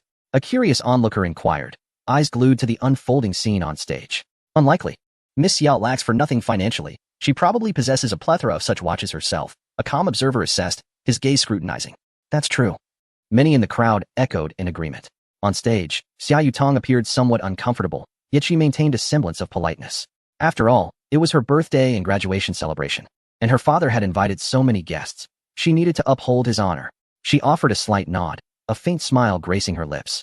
Shen Yunchuan, unable to contain his excitement, opened the box to reveal a splendid lady's watch. Under the illumination, it sparkled with a soft glow, its brilliance captivating everyone's attention. The watch and Oppo's case was encrusted with 99 gems, symbolizing eternal love. Each gem shimmered enchantingly, whispering tales of boundless romance and opulence. As the camera focused, the crowd gasped at the sight of the watch, instantly recognizing its extravagant value. This must start at 5 million. One admirer exclaimed, incredulity written across his face. Perhaps even more. That ring of gems is no trivial matter, and given that the watch is custom-made, it seems second young Master Shun has been preparing this for quite some time. Another remarked, eyes wide with greed. Will second young master's heartfelt gesture move Miss Xia? A concerned spectator wondered, anxiously observing the two on stage. Gifts from affluent young masters are certainly not ordinary. Otherwise, it would be a disgrace to their families, another asserted confidently. The murmurs of the crowd, predominantly female, were incessant. Many women, eager to align themselves with wealth, found their eyes glistening with envy at the sight of the watch. Their gazes were fixated on the luxurious item, as tears of longing threatened to spill. After all, who wouldn't desire such opulence, unless they were already wealthy themselves? At that moment, a few sycophants of Shun Yunchuan began to cheer loudly in the crowd. Wow, second young Master Shun is indeed generous. This watch is simply exquisite. One sycophant shouted, his voice shrill and piercing. Absolutely. Second young Master Shun's feelings for Miss Xia are genuine. This watch seems tailor-made for her. Another chimed in, his face plastered with a sycophantic grin. I believe that this watch and Miss Xia are a perfect match. If she declines, it would be such a pity. Yet another sycophant exclaimed, animatedly gesturing. Goodness, such a beautiful watch must cost at least 8 million. What a lavish gift from second young Master Shin. I am utterly envious. A woman interjected. Indeed, if I were Miss Xia, I would accept without hesitation. Hu Wuden and Oppos. Adore a dashing and wealthy young man. Another woman remarked. Quite so. If it were me, I would agree. A man coughed lightly, adding, though I am similar to second young Master Shun, if he desires it, I Wuden and Oppos. Mind at all. The crowd fell into a silence of disbelief at such audacious remarks. While other voices were present, the overwhelming sentiment was one of admiration for Shun Yunchuan, as he was backed by the Shin family. If Xia Yutong were to be with him, it would greatly benefit her family as well. Shin Yunchuan gazed at Xia Yutong, yet his ears were attuned to the surrounding chatter, which only bolstered his confidence, as the majority were in support of him. Most importantly, he was presenting this gift in front of Gu Yichun. Surely this would provoke a reaction from him, perhaps even bring him to tears. When Shin Yunchuan glanced at Gu Yichun, he found him watching intently, his expression inscrutable. This only fueled Shin Yunchuan's pride. Believing his actions had struck a blow to Gu Yichun, he had done his research. Gu Yichun was merely a pauper, and no amount of hard work would ever allow him to afford such a watch. This watch was but a trifle, a mere pocket change for him, with some funds gifted by his elder brother. Yet, these matters were trivial, as long as he could be with Xia Yutong. Such a breathtaking beauty would be at his disposal. The sycophants' voices rang out prominently in the crowd, attempting to create an atmosphere of compatibility between Shun Yunchuan and Xia Yutong. However, Xia Yutong's expression grew increasingly displeased, her eyes brimming with disdain as she regarded Shin Yunchuan. At that moment, Gu Yichun, who had been silently observing, stood up and allowed a barely perceptible smile to grace his lips. He refused to remain passive while his woman was subjected to such pressure. He was determined to pull the rug out from under them just when everyone expected her to acquiesce. Upon noticing Gu Yichun rise, Xia Yutong felt an immediate sense of reassurance. Young Master Shun, I cannot accept your gift, Xia Yutong declared coldly. Her voice soft yet resonant enough for all to hear. Shin Yunchuan's smile faltered, shock overtaking him as he had not anticipated such a direct rejection from her. Yutong, this is my heartfelt gesture. Please accept it, he pleaded, desperate to salvage his pride in front of the crowd. I have stated clearly that I do not want it. Xia Yutong's resolve was unwavering, devoid of hesitation. A wave of astonishment swept through the crowd as they collectively processed the unexpected outcome. What is happening? Miss Xia has outright rejected him. Chapter 148. The gift worth a fortune. Seeing Gu Yichun stand up, his classmates at the table were momentarily taken aback. Li Weiyuan exclaimed in surprise. Are you going up too? Absolutely. Just look at who could possibly be worthy of the summer scholar. Only our Gu can match her. Wang Tian laughed heartily, patting a fellow classmate on the shoulder, his excitement hinting at an anticipated spectacle. Gu Yechen remained silent, merely nodding slightly before striding confidently towards the stage. His silhouette, illuminated by the lights, appeared exceptionally tall and imposing, exuding an invisible strength with each step he took, radiating confidence and composure. At that moment, many spectators noticed Gu Yechen. Instantly captivated. This person seems familiar, muttered one onlooker, squinting as he tried to recall. Isn't that the handsome guy who was just stopped outside? Another exclaimed. Realization dawning with an exaggerated gesture. Yes, that Anapos, him. And he knows young Master Su. A third added, his voice rising with astonishment, eyes wide open. Goodness, what a melodramatic turn of events. Could he also have feelings for Miss Ya? Someone gasped, their mouth agape in disbelief. Is someone trying to vie for young Master Shin's affections? Who do you think will succeed?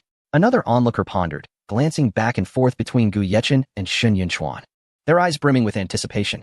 With Gu Yechen's appearance, the atmosphere in the room reignited.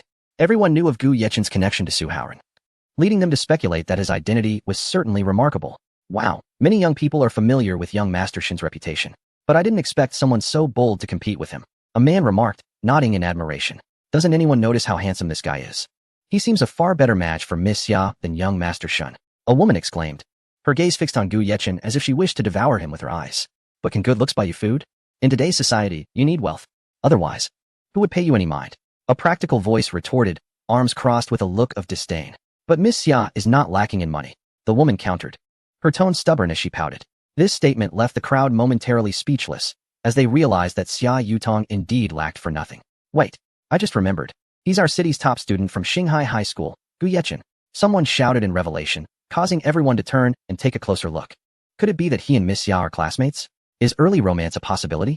You know, that might actually be true. An inappropriate voice chimed in, one of Shen Yunchuan's sycophants. What good is being the top scorer if you have no money? You'd just be working for wealthy people like young Master Shun. Look at young Master Shun, so graceful and talented. How could that guy possibly compare? Upon hearing the murmurs, Shen Yunchuan glanced over at Gu Yechen, who was also heading to the stage. Shen Yunchuan smirked slightly, a glimmer of disdain in his eyes, as he had assumed Gu Yechen would shy away. He turned back to Xia Yutong, extending his arms in a show of affection, saying, Tong Tong, I truly like you. Will you grant me a chance? I promise to treat you well. Xia Zhengtian observed Shen Yunchuan and shook his head. He was acutely aware of the type of person Shen Yunchuan was and knew his daughter would never accept him.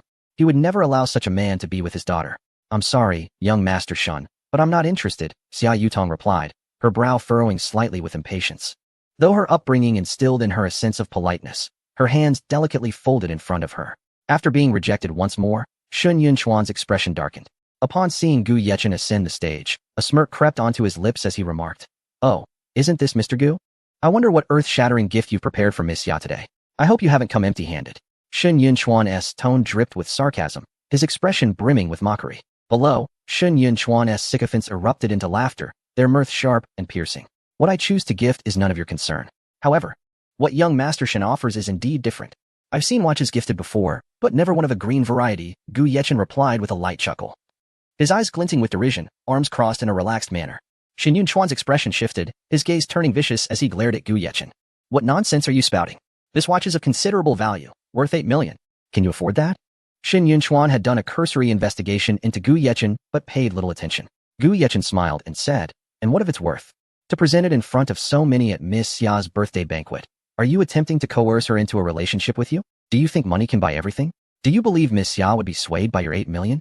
Seeing his intentions laid bare, Shen Yunchuan's face flushed with rage, fists clenched as he shouted, Don't speak so recklessly. What right do you, a pauper, have to speak to me? A laugh broke the tense atmosphere, as Su Haoran couldn't contain himself, leaning forward in amusement. My apologies. Please, continue, he urged, suppressing his mirth. If Gu Yechen couldn't handle this, he would have to reconsider his choice of friends. Gu Yechen, unhurried, retrieved a delicate box from his pocket. His deep-set eyes turned to Xia Yutong as he said, Xiaotong, this is a gift I prepared for you. Curious. Xia Yutong accepted the box and opened it to reveal a necklace adorned with a rare blue gemstone, sparkling enchantingly under the lights like a star. Wow, this gemstone is stunning. Someone gasped in admiration, their mouth agape. Isn't this the starburst necklace that appeared at the auction house before? Another astute observer queried, eyes widening in recognition. Someone swiftly pulled out their phone, scrolling frantically. It truly is the starburst necklace. I can't believe this young man acquired it. If I'm not mistaken, it was auctioned for $1 billion. Instantly, the entire gathering fell into a state of stunned silence. Disbelief etched across their faces, eyes wide. $1 billion for a necklace gifted to Xia Yutong? Even she was momentarily speechless. This gemstone was rumored to be a premium blue sapphire sourced from the deep sea. Many were astonished by Gu Yechen's lavishness, and several women gazed at him with longing, inching closer. It's simply breathtaking. The name Starburst is indeed fitting. Many were at a loss for words, as most attendees possessed some knowledge of gemstones, and it was evident that Gu Yechen's offering was immensely valuable. Everyone regarded him with newfound respect. $1 billion gift given so casually only intensified their curiosity about his identity. A blush crept onto Xia Yutong's face as she murmured, "Thank you, Yechen." Seething, Xin Yunchuan spat. "What's so impressive about it? It's just a gemstone." Chapter 149. Young man, you are quite impressive. Young Master Shun.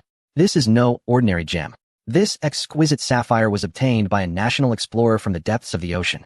This necklace was auctioned just a few days ago, with a starting price of 20 million, and it ultimately sold for 100 million. At that moment, a gem enthusiast excitedly reminded Xin Yunchuan, his voice trembling with exhilaration, his eyes sparkling with fervor for the gemstone. Impossible. Xin Yunchuan gazed at Gu Yichun, his eyes wide with disbelief as he scoffed. I have investigated you. You are merely a worthless castaway abandoned by the Jiang family. How could you possibly afford such an extravagant necklace? It must be stolen, or else it is a counterfeit. It cannot be yours. Xin Yunchuan was deeply affected by this revelation, his entire being brimming with rage, emotions raging like a wild beast. Roaring, Gu Yichun, I have looked into your background. There is no need for you to put on an act. You cannot afford this. The more he spoke, the more frenzied he became, as if he had lost all reason, his words pouring out like a torrent. As soon as he finished, he suddenly realized he had crossed a line, yet in that moment of desperation, the words had slipped out. Unbelievable. I never thought this young master from the Shen family had actually investigated this young man's background. It seems the findings indicated he is penniless, which explains the earlier insult. Do you think Miss Xia's birthday was indeed a setup? Could it be that the young master of the Shun family intended to coerce Miss Xia into submission in front of so many people?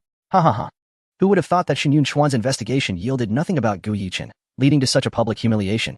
This must be a forgery. It cannot be genuine. Xin Yunchuan was resolute in his belief that Gu Yichun and Apos' gift was a fake, his face flushing red like a ripe tomato, veins bulging on his forehead, as if worms were writhing beneath his skin. Everyone here has likely studied gemstones and knows that counterfeiting is rampant these days. I am certain this is a fake, Xin Yunchuan asserted confidently, attempting to salvage his dignity, yet his trembling hands betrayed his inner turmoil like leaves caught in the wind.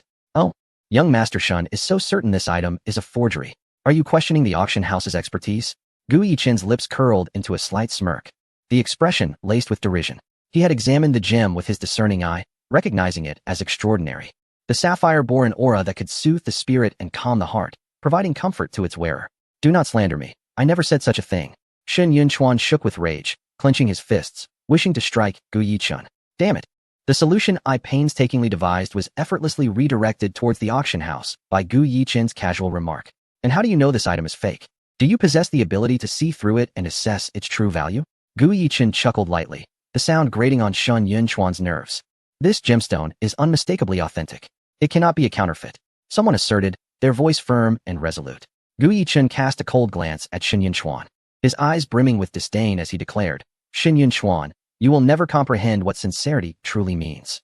No matter how extravagant your gift, it is merely a hollow display of wealth, and you remain oblivious to the significance of this starry necklace. At this juncture, the audience began to murmur among themselves. It appeared that Gu Yichun was no ordinary individual. His gift not only surpassed that of Shun Yunchuan in value, but also carried deeper meaning. Indeed, sincerity is paramount. Xin Yunchuan's countenance grew increasingly sullen amidst the crowd's discussions, resembling a frostbitten eggplant, both green and purple. He felt utterly humiliated, unable to retort. Standing there like a fool, presenting his own face for ridicule. Xia Zhengtian regarded Gu Yichun with admiration, nodding slightly, silently commending the young man and Apos' courage and wisdom. Gu Yichun continued, Xin Yunchuan, you believe that wealth grants you the liberty to act as you please, but before me, your riches hold no value. Xin Yunchuan gritted his teeth, the grinding sound echoing as if he would shatter his own teeth in frustration. He glared at Gu Yichun, his eyes blazing with fury, wishing to incinerate him to ashes. Yet, he recognized his lack of hope and could only turn and leave the stage in disgrace. Almost stumbling in his retreat, his humiliation palpable. Today, he had lost all face. Upon returning home, he would undoubtedly face a severe reprimand. The thought filled Shun Yinchuan's heart with fear and rage. Do you like it? Gu Yichun turned to Xia Yutong, smiling. His voice was exquisitely gentle, possessing an enchanting quality that left Xia Yutong momentarily dazed, her heart racing as if a fawn were bounding about. Xia Yutong nodded. I really like it. Her face radiated with a joyful smile, reminiscent of flowers blooming in the spring, vibrant and captivating, leaving onlookers enchanted. At that moment, Xia Zhengtian approached the stage, smiling as he addressed Gu Yichen and Xia Yutong. Young man, you are quite impressive. His gaze was filled with recognition for Gu Yichen, conveying the message that he had passed the